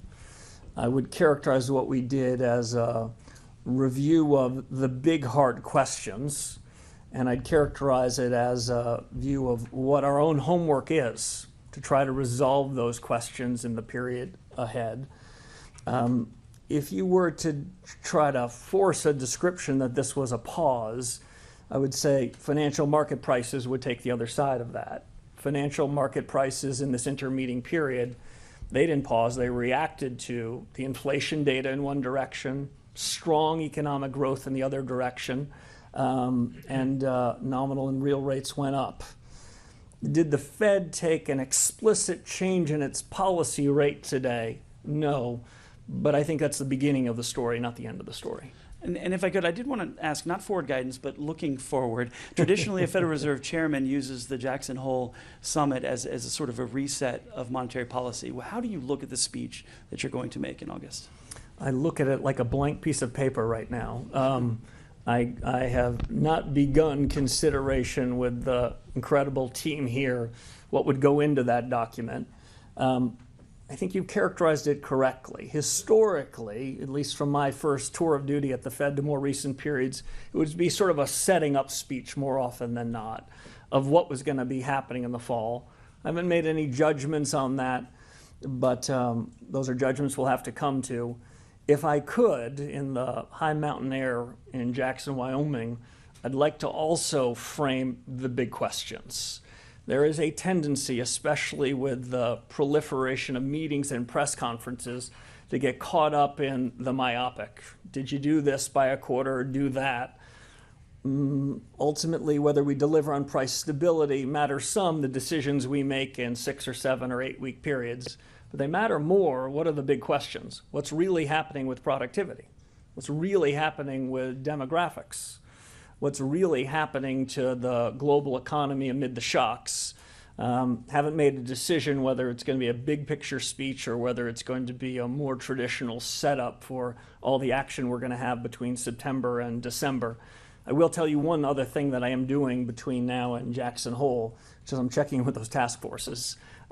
My first principle of establishing a task force is find the best subject matter experts anywhere in the world and put them together, especially put them together with other people who might disagree with them.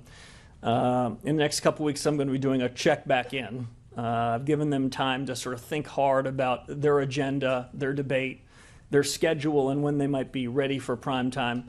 I'll be doing a little bit of that checking, and that may or may not inform anything I have to say in Jackson.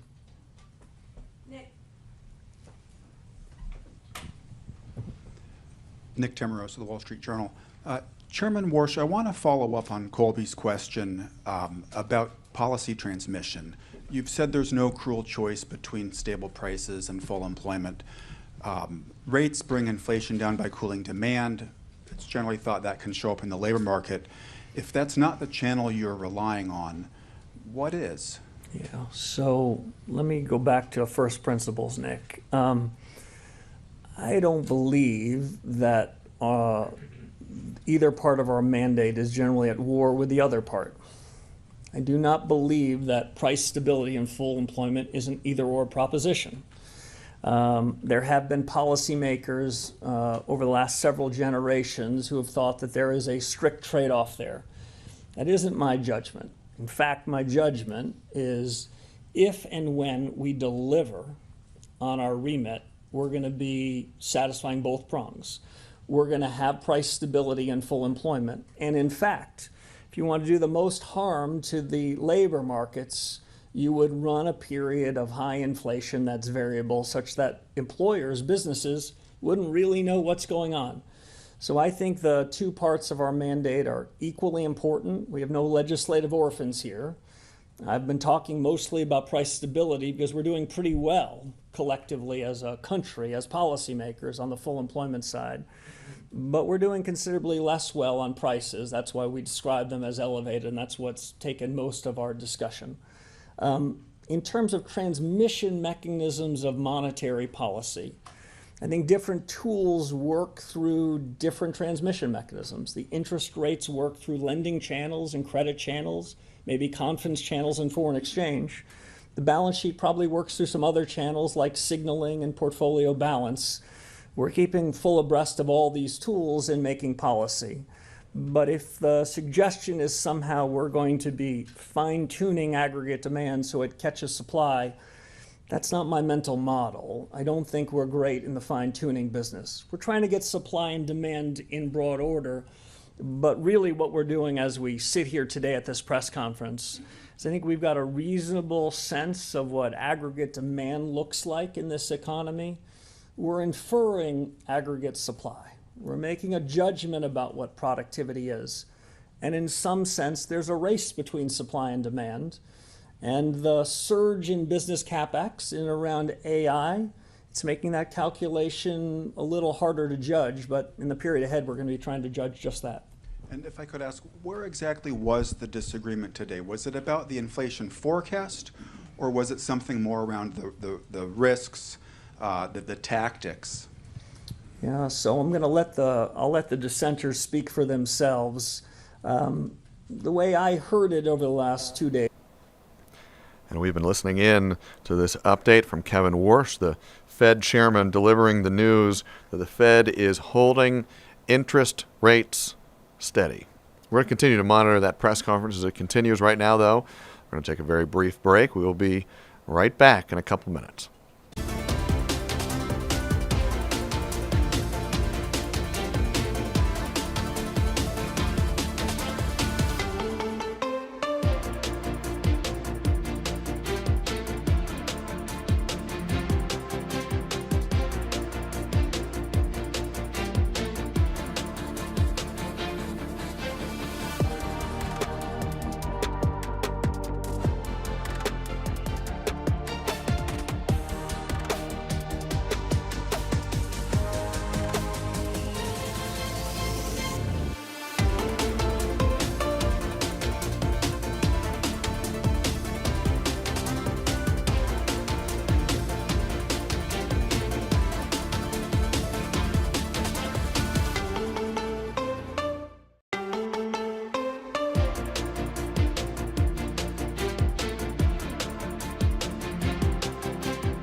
Welcome back in. We're going to bring in meteorologist Julie Martin right now with a look at our forecast on a week that has seen a little bit of everything, including some serious severe weather last night. How are we doing today, Julie? Much quieter today, Good. yes, and we need it. After last night, it was quite an evening, especially in North Georgia with a lot of severe storms. So we're quiet out there right now. We'll stay quiet through the end of the week as well. 85 degrees. It's a little bit cooler than it has been, and it feels like about 91 over the city. A little bit overcast, as you can see there, but certainly better temperature-wise than those triple-digit feels-like temperatures we had been experiencing in general in the mid-80s to around 90 throughout the area. Our feels-like temperatures overall are more comfortable. We're at 91 downtown, 91 in Gainesville. A little warmer off to our south. That's where we have some of that hotter air in Covington down toward LaGrange. And our heat alerts are off to the south as well. So South Georgia into Florida, that's where we have the extreme heat going on right now. And that pink color is an extreme heat warning stretching up the Georgia coast into South Carolina and then down into Florida. So a quieter stretch for us here in the metro. Drier, not as hot, still need to stay cool, still going to be in the 90s or at least in the mid 80s over the next couple of days.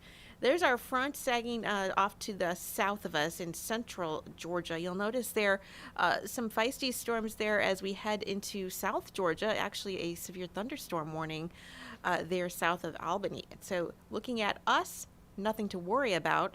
Could see just a couple of stray storms off to our south. That's about it, though. We have a very low-level severe weather threat, really no severe weather threat for today, just some thunderstorms in general, but I don't think that will amount to much. In fact, the model is really not showing much of anything developing later on this evening, so that is some good news, Zach. Our outlook, though, as we head throughout the week into the weekend, once again, the rain chances will pick up over the weekend. We're still in the 80s, though, and then it looks like we'll remain a little bit unsettled as we start off next week with a chance of showers and storms. We'll take it as it comes. You know, it's been a roller coaster a few days and weeks, and that's kind of summer in Georgia, right? Pretty typical, yeah, pretty typical. All right, Julie, thank you very much. We appreciate it. So some more information on the storms that rolled through last night and the aftermath, the impact that is still being felt. A lot of cleanup, a lot of restoration work currently underway after those storms rolled through overnight and into kind of the late evening yesterday. There's some close calls with lightning strikes and trees down. Thousands of people were in the dark as Georgia power crews were stretched across Metro Atlanta, North Georgia, working to bring the lights back on. 11Alive Stephanie Haynock reports from Clarkston on Northern Avenue where the power was out, and she talked to one woman who was thankful to be okay after a number of trees came down. Yeah, and she's still without power. She tells me now she's just really stressed, trying to work with her insurance company, and that she says when she woke up last night to loud noises, she noticed the multiple trees had fallen into her home. She told me she was reading a book before she had to eventually run to her neighbor's home for safety. Now, debris and insulation are left inside her home with portions of the roof just completely gone. We're actually in the kitchen, which didn't suffer as much damage, although I'm seeing a new crack on the wall that I hadn't had before. And what we're looking at going straight forward is my dining room and my living room. And if you look up, you can see the sky. What's on the floor is the insulation. And she also tells me that she's lived in this community for more than 30 years and that she's hoping homeowners insurance reaches back out to her very quickly, as well for her neighbors here in this community as well. She also says that she's hoping the road here on Northern Avenue is cleared, cleaned up, and that the power is restored as soon as possible. In Clarkston, I'm Stephanie Haynock, 11Alive News. All right, we're shifting gears now. We're going to take you live to the White House, where President Donald Trump is making an announcement alongside the Transportation Secretary, Sean Duffy. Let's listen into these Oval Office remarks right now. Scott Kirby, thank you, Scott. CEO of the Metropolitan Washington Airports Authority. Jack Potter, thank you, Jack. And we've developed a great relationship with them. We're going to make this something special. As well as a member of the Airports Authority Board of Directors, Trent Morse. Thank you, Trent. Thank you very much. Dulles Airport is the primary international gateway to our nation's capital, which is now one of the safest cities in the country. It's one of the hottest cities in the country. We are the hottest country in the world. but our nation's capital has made tremendous improvements in the last year and a half since we got here. Crime is down by 84%. We've removed 8,000, almost 8,000 career-hardened criminals. And amazing statistic, 2% of the people cause 91% of the crime. And we can handle that really easily. So they've done, I just want to thank our great National Guard and the Metropolitan Police and others that worked with us. But the job in Washington, everyone's talking about. I can also say, if you look at Memphis, Tennessee, where crime was rampant, and it's down now 71%, and it'll go down still further. And Louisiana, New Orleans, the governor called, he said, we need help. And we gave him help, and the crime is down 72%. And they just finished Mardi Gras, and they said it was the safest Mardi Gras on record. So we have a modernization of Dulles that's sorely needed. Last year's J.D. Power ranked Dulles 23 out of 27. That's a very bad ranking. Large airports nationwide, so it ranks at the bottom of the list, just about the bottom of the list. After an extensive review of more than 30 proposals with the top architects anywhere in the world, and I was involved with Sean and with a lot of other people, actually, but Scott was very much involved, I can tell you. But we are announcing plans to add more than 5 million square feet of new or renovated space. We'll replace the current C and D concourses, which are basic disasters, all the while preserving the iconic original terminal. That is one of the great architects of the world did the original terminal, and it was very, very important that it be left. That's one of the reasons. It was both an asset and a liability. The liability is that nobody wanted to build anything near it, and people had to walk crazy distances, and it's no good, not acceptable. So we've addressed it all, and we have a plan that's going to be phenomenal. But we're going to replace the C&D concourses and preserve the iconic original terminal that first made the airport an architectural landmark. So it's going to be something you can sort of see a little example of it right here. That's your front. On the other side of the street, we're building a massive 9-story, 8-story, 10-story. We're not sure yet, but we're building a parking garage that will be right next to the terminal. You'll walk right across the street, and you'll have a glass bridge, a number of glass bridges that will go right into the terminal. Right now, you have to walk so far. You have to walk blocks and blocks to get to the terminal. And we have an empty site right directly across the street that nobody wanted to tinker with, which was crazy. So we're going to have a magnificent garage. What would you say, Sean? How many cars? 32,000 parking spaces. 32,000. It'll be actually the largest garage in the world. 32,000 is big. Mostly above ground. We don't like down. People don't like going down underneath. Mostly above ground. It'll be beautiful. But a central walking tunnel and a new air train connections will provide travelers with easy options. Really, it's an impossible airport. You get off a bus, you go into a train, you get from a train, you get onto another bus. It's a worse airport. This plan also includes expanded options for parking, modern check-in areas, more efficient security screenings, hotels, et cetera, et cetera. Could have a beautiful hotel right on the property, but further away so that we can give the good location, frankly, the best location, to parking. So people literally will be able to park their car and walk 15 yards and they'll be in the terminal. In addition, many of the new restaurants and shops will be added, including plans for one of the largest United Polaris lounges anywhere in the world, and it'll be a beautiful level of luxury. This transformation is another step in our ongoing efforts to make Washington, D.C. safe and beautiful again. The safety aspects, both in terms of the airlines and in terms of crime, are unparalleled for what we're doing. For years, the United States has watched other major cities around the globe welcome travelers with grand and modern airports, yet the last major airport built in the United States was Denver in 1995, and it hasn't gotten very great reviews. That's more than 30 years ago. So we're doing something with Dulles that's going to make it, I think, the top, maybe the top anywhere in the world. And by the way, Palm Beach is going to be one of the top too. Palm Beach is going to be incredible what the plans are. The people, Joe, and all the people working in Palm Beach that have done such an incredible job. That's going to be an unbelievable airport very shortly. So it's time to ensure that the United States has the greatest airports anywhere in the world, and we're starting right here with the capital city. And you can see just before Sean goes up, if you take a look, this is only showing the terminal in one rung, but you have numerous of them. You have here, here, here, and you have a spine coming. Here's your main entrance. You have a spine coming right through the building into these massive ports. Now, the planes won't have to be bothered because we drop down a little bit and our walkway is underneath. We have walking systems that go very quickly, or you can walk because it's very close. But this is it. So you enter here. You have a parking garage, which will be built right here. This whole thing is parking garage. Probably 32,000 cars.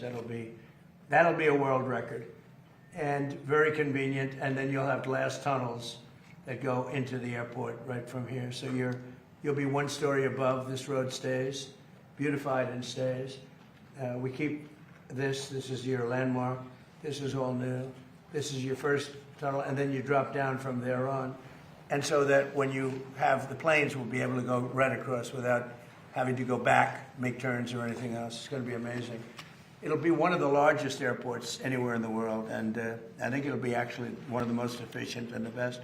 So I'd like to ask Secretary Duffy to say a few words, and then Jack Potter, and I'd like to welcome a very great gentleman to our midst, Jensen Wong, who's here someplace, and he's, if we can do with an airport like he does with chips, it'll be the greatest airport anywhere in the world.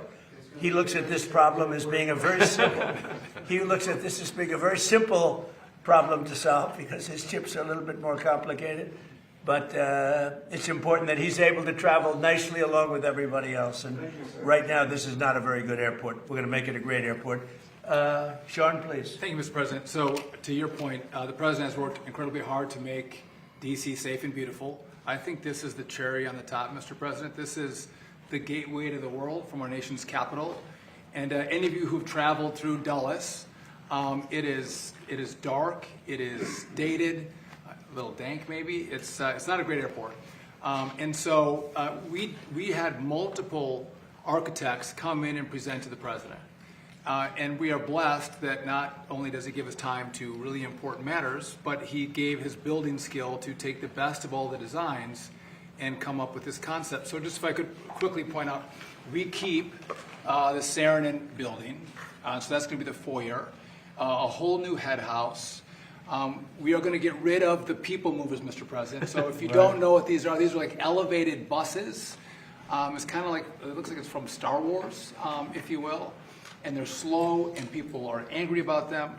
We are going to get rid of those. We are going to have a horseshoe train system throughout the airport. And as you mentioned, right down the spine of the airport is going to be a walkway. So easy access to all of your gates, fast movement. And what I like the President, he was like, listen, we have to have great parking. So when you pull up to the airport, you have easy access to the concourses, to the terminal. And so I think this is one of the best designs, Mr. President, probably because you actually did it, that you'll see in the country as a whole. And we've had this, this is bipartisan, Mr. President. A lot of people, whether you're Republican or Democrat, you hate the way Dulles operates. So everyone's come together and we're building for America and building for the future. And it's your vision that made this happen, so thank you for doing this. And it's going to be, I think, it's going to be the premier airport in our country when you're done with it.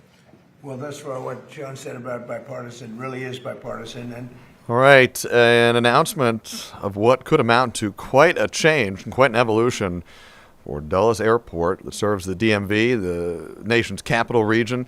The airport is in Virginia, but it is a major international and national hub of aviation. And the people movers that you heard referenced there, folks who live in the DMV, yeah, they're not a big fan of them. So we'll see what happens as this plan is announced and then begins making its way towards becoming a reality. Projects like this, they tend to take quite some time. We'll be keeping a close eye on it. And we know our friends at our sister station in D.C. and all the folks who may be watching from D.C., Maryland, or Virginia, paying keen attention to what happens to Dulles. With that, we're going to take a brief break. We'll be right back.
An annual festival celebrating the literary community. It is about to return, coming up in just a couple days. It's the Black Writers Weekend. It's back in Atlanta. It's coming up this weekend, and it is a festival that brings together writers, readers, and all sorts of creative people from all across the country and brings them right here to Metro Atlanta. The event runs from Friday to Sunday, and we are joined right now by Tamika Newhouse, who is the founder of Black Writers Weekend. Tamika, thank you for being with us. Congratulations on another year of the festival coming up. So let's start with this. It's been running for a number of years now. Take us back to the very beginning. What inspired you to start this event, and what do you hope people get out of it when they come? Well, you know what? Thank you so much for having me on first and foremost. It's always a pleasure when I get a chance to just talk about the work that I do. But it started because what I wanted did not exist. I wanted to be on the main stage. I wanted people to know about my own books. I wanted the opportunities to be read and to be known about. And because I didn't see it, and there were not a lot of opportunities out there for independent writers, I created a platform called Black Writers Weekend. And ultimately, writers, they get the resources they need. They can pitch their projects. They can get book deals. They can get financing for their films. Ultimately, it is an opportunity for writers to come, grow, connect, build relationships, and of course, get their books discovered. It sounds like a little bit networking, a little bit creative inspiration, and a lot of celebrating of literary work. When you look back on what has now been, if I'm reading my notes right, 10 years of the festival, how has it grown from when you started it to where it is now? Yeah, it has been. Now I've been hosting it in Atlanta a little over 10 years, but I started in San Antonio in 2010. And what I have is essentially curating these experiences. It evolved over time. When I came into this industry, it was like me and maybe one other person. But it was always like book festivals where you go get your book signing, the author readings, and it was those traditional formats. But I wanted to create something that was more engaging, more so like you're experiencing the story, you're experiencing the writer. So I involve music and food and conversations and parties and not just writers, but those that are in that space. So influencers, publishers, acquisition editors, all of the above, kind of just creating this creative hub. And it evolved into kind of what you see today, to more where it's 3 days. It's over 700 people that's coming out to this year's festival. And I want to say that first year, I probably had about 50 people. So it really, really grew, y'all. It grew into something I never really imagined. And it's wonderful. It's very, very fulfilling. 50 people up to 700 plus. I think that's called exponential growth. And we're wishing you all the best for this weekend, too. You know, I don't need to tell you this. You know this. But for other folks who are out there and maybe aren't quite as plugged into the reading community, the writing community, the literary community, there are lots of components and different cultures and groups and people who are involved in kind of the broader book world. What does it mean to have this event specifically geared towards Black writers?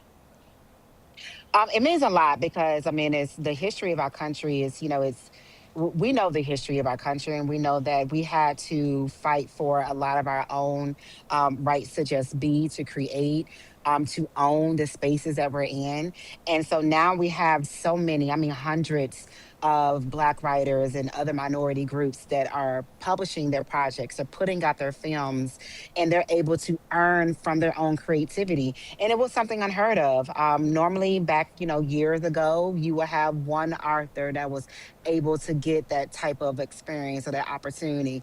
But now there are hundreds, and a lot of them are actually activating their own dreams. They're not waiting for a book deal. They're not waiting for someone to give them the financing for their projects. They're actually self-creating, and they're figuring out the steps and the way to make it work. So it is almost like a full circle moment from being told that we couldn't go to certain places to now we are owning these places, to where there are certain books that are being banned, to now we are putting out our own books and creating our own history. So it's a lot of things and a lot of growth that's being happening over the past several years. And a lot of people are really kind of just taking ownership to their own journeys. And that in itself is worth being celebrated. You're somebody who's obviously deeply intertwined with reading and writing, with creativity. And it'll come as no surprise, you know this. There's a lot of conversation in the culture right now about the state of America as a reading nation, as a nation engaged in books. And some reports, they talk about the rise and the growing influence of book talk, and people are becoming hardcore heavy readers. There are other reports out there that indicate that as a pastime, reading is declining. You're in the midst of all of this. How are we doing as a culture that reads books and writes books? Well, reading is not declining. I think that sometimes society tries to categorize some literature as not novels, like that's not a proper book because it's a part they're writing about a world they may not understand. But if from that world and I'm writing about that world, then that world is real and it's true because people are experiencing it. And also too, there are hundreds of events now that are being produced that are centered around reading and literary arts and filmmaking, way more than what it used to be. And you'll have several events every month that's being curated and being produced. It's creating those platforms. So to say people aren't reading is really not true. You'll see there's been a new wave of independent bookstores that are opening. Barnes and Nobles at one point was closing, now they're reopening. There's so many platforms that are distributing films now, multiple platforms. Tubi is one of those leading platforms that is amplifying independent filmmakers. You recently had the Black Romance Book Festival that went crazy viral, over 3,000 readers, which is unheard of for an event that's geared towards readers. And so, yes, people are reading. And I think the internet and social media has really kind of bridged that gap for us to see, hey, they're reading these books, they want this type of content, they're interested in this author, and it's a domino effect. And it's beautiful to see. But we are reading, and we're reading in waves. All right, Tamika, we're short on time here. I want to ask you one last question, kind of two last questions, but we're going to put them together here because I think they're both important. One, what do you hope people get out of this weekend? And two, where can they go to get all that who, what, when, where information? Is there a website or some other resource they can go to that if they want to come out, they can know all they need to know to make sure they get there? Yeah, so the website, which is Black Writers Weekend, that's BLACK Writers with an S, weekend.com, also on Instagram, TikTok. Everything is on the website from the schedule to the talent. We have almost 100 speakers. Again, we have over 700 people that are registered. And we try to make it very affordable because we understand the economy that we're in. So the tickets are very, very, very, very, very cheap. And there is 3 days of programming. It's so much that you can absolutely do and partake in, from film fest to book signings to author conversations to even parties and mixers that we're doing that night. So there's a lot for you to enjoy. And ultimately, you'll be able to build relationships with other readers, find book club presidents, discover your next big read, discover your next greatest filmmaker. It's so much that you can embody and enjoy that I'm pretty sure that there's a little bit for everybody. So blackwritersweekend.com is where you can go and get all that information. Everything kicks off this Friday, July 31st. From August 1st and August 2nd, we will be downtown Atlanta off of Auburn Avenue at the Auburn Avenue Research Library. We'll also be at the Laudermilk Conference Center as well. And we're just going to have a good time. I'm excited. This is my 18th year producing events in itself. And I'm just excited about the growth in the love for reading. Thank you so much for having me. 18 years going strong. Here's to another great one this weekend and many more to come. Tamika Newhouse, the founder of Black Writers Weekend. Tamika, thank you very much for your time and your perspective. We really appreciate it. Thank you so much for having me. All right, we're going to shift gears here. We have some breaking news that just came across our desk. Our helicopter is over the scene of some breaking news right now, and this is just coming in to our newsroom.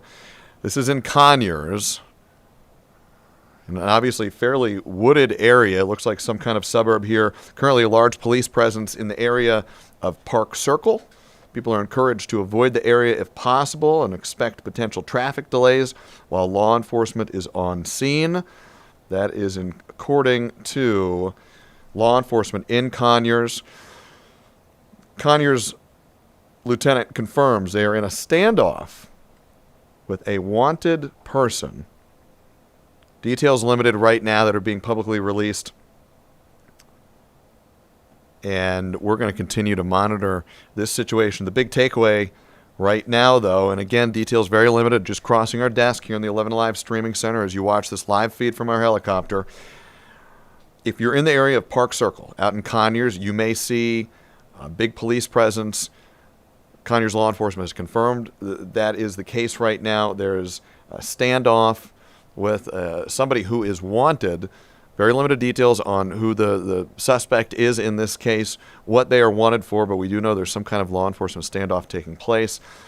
People are asked to avoid the area in Conyers near Park Circle.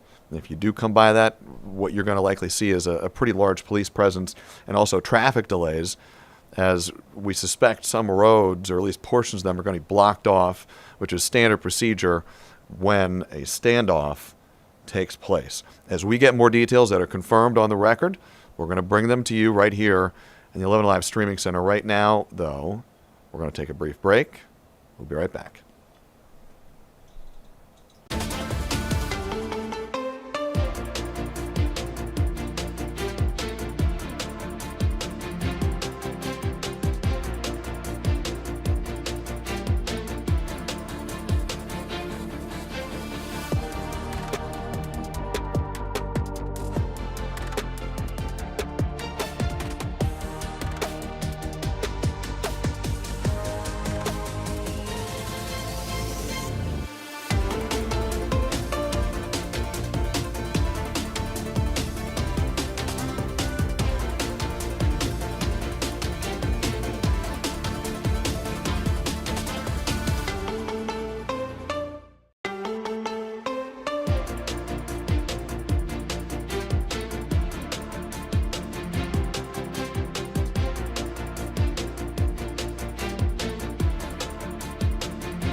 We're going to take you back now to the nation's capital, where President Donald Trump is still in the Oval Office. This press event continues. He's now taking questions from the White House press corps. Let's listen in. Good country in terms of air traffic control all over the world, and we have the best people working on it in the world. And it'll make, I mean, so often you'll see somebody even bunking into each other at an airport, but where planes come too close, where planes, in the case of the helicopter the helicopter hits the plane, we are working on air traffic control to redo the entire system, including the new towers, because the towers are obsolete. You know, you don't think of it. You see a tower and it looks fine. You go into those towers, they're literally falling down. So we're talking about new towers and all new air traffic control, which will give us the safest anywhere in the world. Mr. President,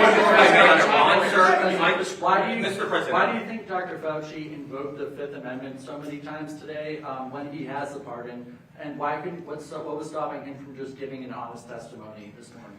Well, look, I've never been a big fan of Fauci. Why he did that was very simple. His lawyer told him to. I don't know if he would have been better off not doing it.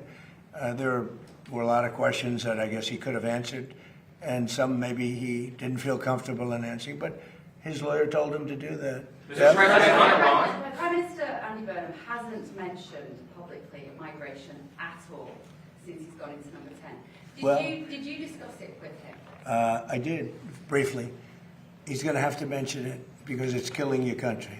Mr. President. Killing you. He won't talk to GBUs. He's killing your country. He won't talk to them. And not him. I mean, we'll have to see. I know Starmer did very little about it. And they're coming from all over the world. They're coming from Africa. They're coming from South America. They're coming from different parts of Asia. And they're invading Europe. I mean, they're invading Europe. It's an invasion. And the UK is a prime suspect. Mr. President, on Todd Blanche, Senator John Cornyn of Texas has been hesitant to back the confirmation. Seems to be some sort of deal that he's talking about. What is your reaction to his hesitancy? Well, all I can say is Todd Blanche is outstanding. And I thought it was pretty routine because he's so good. You just wouldn't find a better person. So I don't know, maybe John Cornyn's upset with me because I didn't endorse him. I don't know what it is, but I haven't heard that there's a problem. I heard he's going through quite nicely. And do you think Senate Majority Leader John Thune, after the comments you heard regarding Save America and some other stuff, do you think he's still the man for the job? Well, we're going to find out, and I'll let you know. Mr. President. It was a beautiful service yesterday for Senator Right. Graham, beautiful eulogy that you delivered. As far as Senator Darlene Graham is concerned, based upon your conversations, is she going to focus primarily on foreign affairs like her brother, or will she focus more on domestic issues? I think domestic, really. I've spoken to her a lot, and she's much more focused on domestic, including costs and pricing. And I think she'll be outstanding. President Jay Clayton, he was just confirmed by the Senate. Yeah, he's great. Would you like to see him continue with Bill Pulte's work at exposing election Oh yeah, interference sure. in I'm sure he will. 2020? Bill did a great job, and Jay has just been confirmed. And he's outstanding. He was the head of Sullivan and Cromwell for many years, and he's very outstanding. And I think he's going to do a fantastic job. And Bill was great. Yeah, please. Mr. President, in light of advanced ChatGPT AI models escaping their lab and conducting cyber attacks, are you considering stronger controls on AI, and would you consider negotiating Well, we're looking regulations at with AI. China? We're looking at controls. We're also making sure that we lead. So we're leading China in AI by a lot. China has virtually no controls. It's freewheeling a little bit. So we have to be careful in both ways. We don't want to restrict them, where all of a sudden we come in second to China.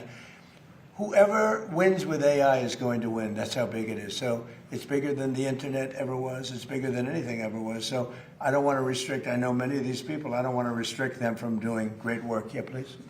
Under what scenario do you see Iran attacking U.S. installations and personnel overseas and you withdrawing? Or Oh, I don't see that. No, we're not. No, we're gonna hit them very hard. I mean, I can actually say that because in that there's very little they can do about it. It was a different group than we're dealing with. They've already apologized, but we got to smack them a little bit. Mr. President, will you hit back when they strike? Will I always hit back? Yes. Pretty much. Yes. Mr. President, just on a point of clarity on that, sir, is that in response to the attempted ballistic missile strike on Jordan last night? When you say it's our turn to hit back? Yeah, I think more so that, yeah, because it was another smaller event.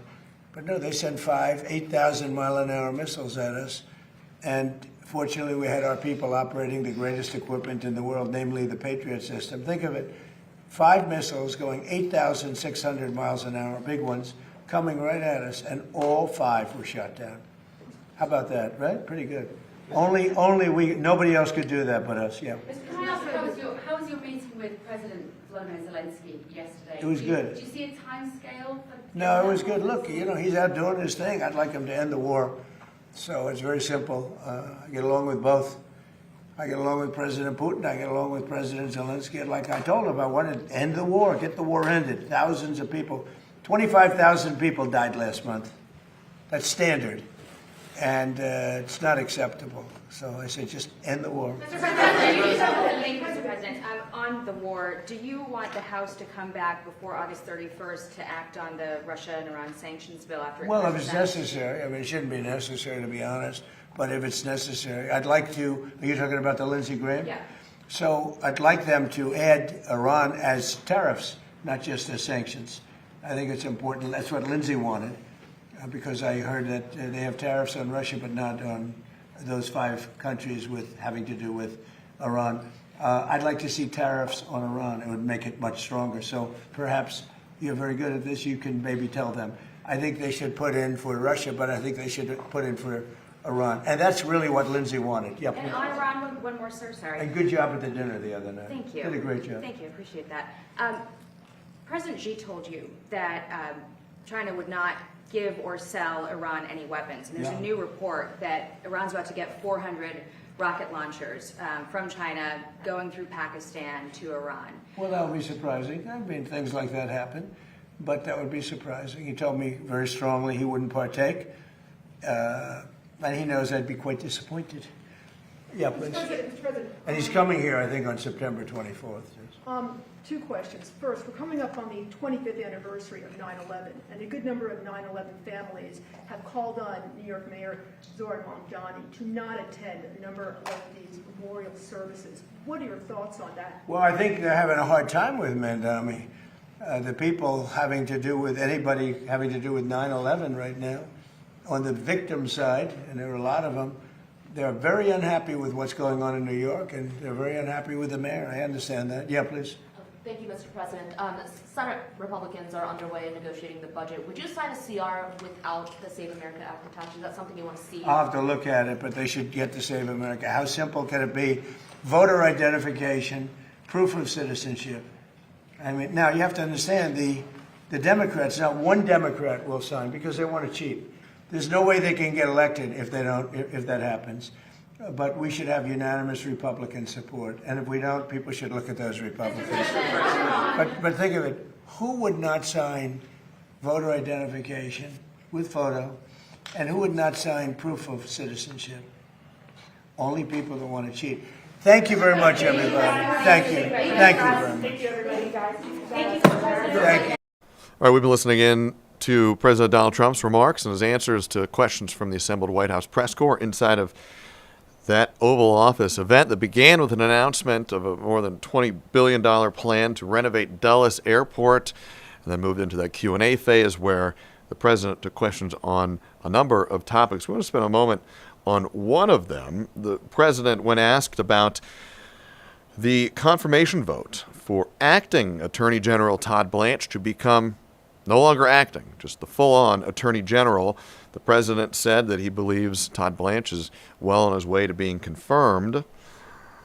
But some other reporting indicates it may not be a done deal just yet. The Senate Judiciary Committee, it could be at an impasse over the president's nominee, Todd Blanche, to become Attorney General. His confirmation almost definitely cannot pass without support from Republican Senators John Cornyn and Tom Tillis. In return for their votes, they are demanding confirmation. The so-called anti-weaponization fund is dead.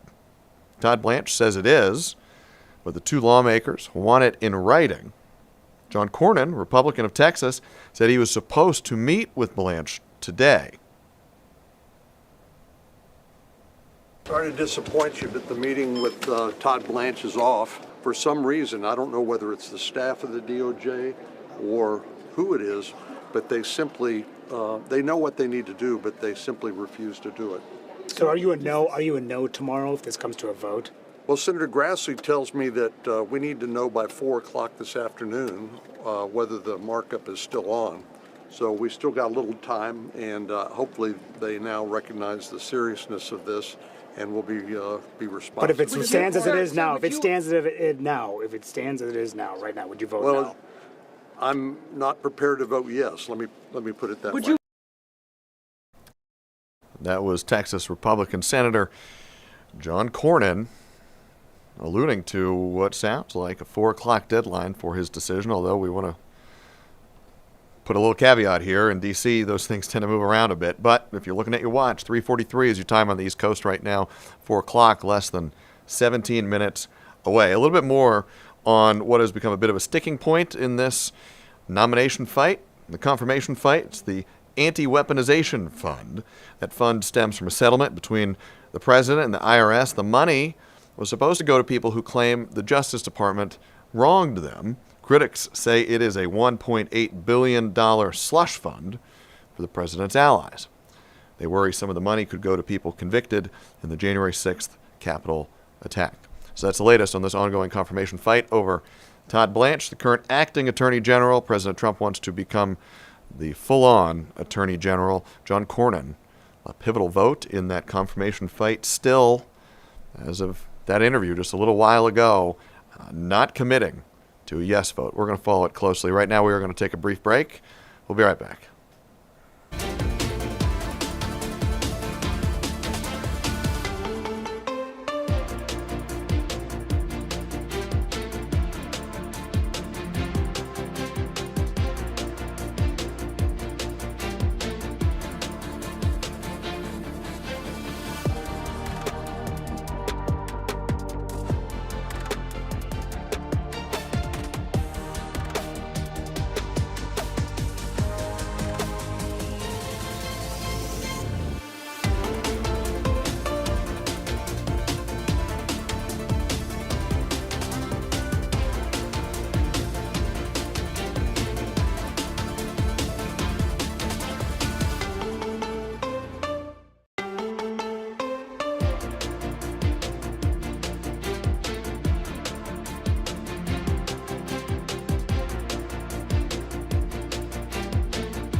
All right, welcome back in. 3:47 is your time right now on this Wednesday afternoon. And it's not just any Wednesday. The Atlanta Falcons are back. The training camp kicked off today, and it is the beginning of what is all to come as the Falcons get ready once again to do what the Falcons do. A lot of hopes, a lot of excitement in preseason and training camp. Marcus Greaves joining us now.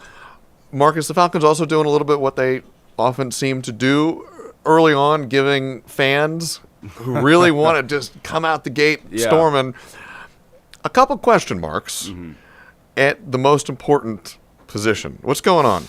Well, unfortunately, you have Michael Penix still injured. Again, it's not like Michael Penix was going to come back from his injury last season and just walk right in and be fine. Tua, who you were hoping was going to come into camp healthy, apparently is not completely healthy. Doesn't sound like it's anything too crazy, but still, that leaves your two guys that you want either starting at quarterback or competing for that spot now out with the beginning of training camp, which is never great. But that now leaves Jack Strand, D2 guy, who looks like he is taking some of the first team reps. Obviously, you hope that injuries, the guys can get past the injuries. Michael Penix, I don't feel like he's going to be ready come week one. If I'm going based off of my experience, I don't think you should be ready week one with the injury that he had. Tua, you hope he can get back healthy and maybe just take a little extra time. But once things start ramping up, you hope he can get out there and be 100%. But, yeah, not a great way to get out of the gate, man. I mean, you would hope that obviously the quarterback situation was figured out. Sounds like it's not. And then plus on top of the injuries, it's not looking great, man. It's a little level tough. set for us here because I suspect there may be some fans out there who kind of hand wave at this and say, hey, it's really early. We're literally on day one of training camp. Yeah. Long road to go. No big deal. Yeah. Knowing some Falcon fans, knowing some Atlanta sports fans, Yes. I suspect, correct me if I'm wrong, there may be some others out there who hear this and go, oh, my goodness. Yeah. More Yeah. trouble, more issues, just ugh. Level set for us. What should the knowledgeable fan take away from this news? I think that's a tough thing. I mean, if you want something positive, the defense is gonna be great. I mean, that's one thing to be excited Keep about. us with the quarterback for a But second, and then we'll talk about the rest of the team. When it comes to the quarterback situation, I think it's just one thing to keep in mind is that it's not going to be perfect, especially in year one under Kevin Stefanski. And I think that's something that I'm not sure a lot of fans even expected. I think right now they're still trying to sort out who the guy is going to be going forward. Obviously, you signed Tua on that 1 year deal where it's kind of a prove it. We'll see what you can do. Michael Penix Jr. Yes, he might have had some injuries back, in the past right now, but he's still talented and he's still very young. And I think that's something that if there's any positive coming out of this right now, out of the gate in day one, it's the fact of you still got some young quarterbacks. You got some guys who, when healthy, they look like they do have a shot of being really good. So it might not be what the Falcons and what all of us want right this second, but I think something to keep in mind is that, hey, it is the beginning of training camp. We still have some time before they take the field for the first time. And producer Megan Smedley, an expert in all things sports, is at the microphone here as well. Megan, give us the latest. What do you got, Megan? Well, also that they signed Cooper Rush this morning. Yes. This guy was literally on a plane and landed in Atlanta or Flowery Branch. I don't know if he had the PJ or whatever. That's a private jet for Private those jet, of us who sorry. don't fly Sorry private about often. that. For those folks who don't know. Yeah, I fly him all the time. That's why I can. Yeah. Anyway. But they signed Cooper Rush, so now they have Jack Strand and Cooper Rush. Penix is still out there taking drills. Tua was not on the field, at least in our portion of viewing, according to our Maria Martin, who was up there. But Penix still has a good mindset about everything. He told Maria Kevin Stefanski told Maria how great Penix has been throughout all of this, and their next milestone they think is going to be in about 4 weeks, but it could be any sooner that you would get Penix as his next benchmark. What that is, they're kind of leaving out for interpretation. But It's been a bit of a saga at that position for a while for the A little Falcons.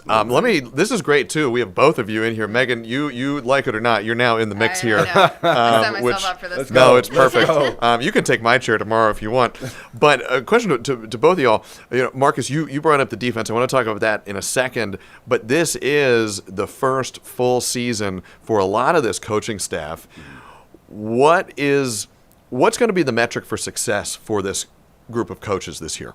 Well, I'll go first. I'll just say, to be honest with you, I think right now a lot of people are in the position where they want wins. I mean, I get the moral victories. I think we've kind of had that before. I think it's hitting a point now where they want wins. And yes, they don't come right away. It might be frustrating. Obviously, you got to lay the foundation. You got to get, quote unquote, your guys, horses in the stable, whatever you want to say. But I think the metric of success is ultimately just going to be wins. I mean, and that's not putting anybody in an easy position or a great position, but just to be honest, I feel like that's what's going to be most important for the Falcons right now is folks want them to win. They have the talent on the roster, especially on the defense, like we said, but you still got some guys on the offense who, I mean, they go anywhere and they're number ones. So that's where I think people want wins, and unfortunately we're hitting a point now with the Falcons where I don't know if the excuses of injuries or whatever is going to continue to be able to be used, I should say. Megan, do you agree with that? Is it fair to put kind of a wins-losses result on this season? I mean, how many games do they have to win for the fans to be able to walk away and say, this was a good one? Well, I mean, they haven't made the playoffs since 2018, so that's a big factor in and of itself. And then the NFC South is not one of the best divisions in the entire NFL. It doesn't take a 12-5 team to win the division. The Panthers got in last year because the Falcons helped them get in.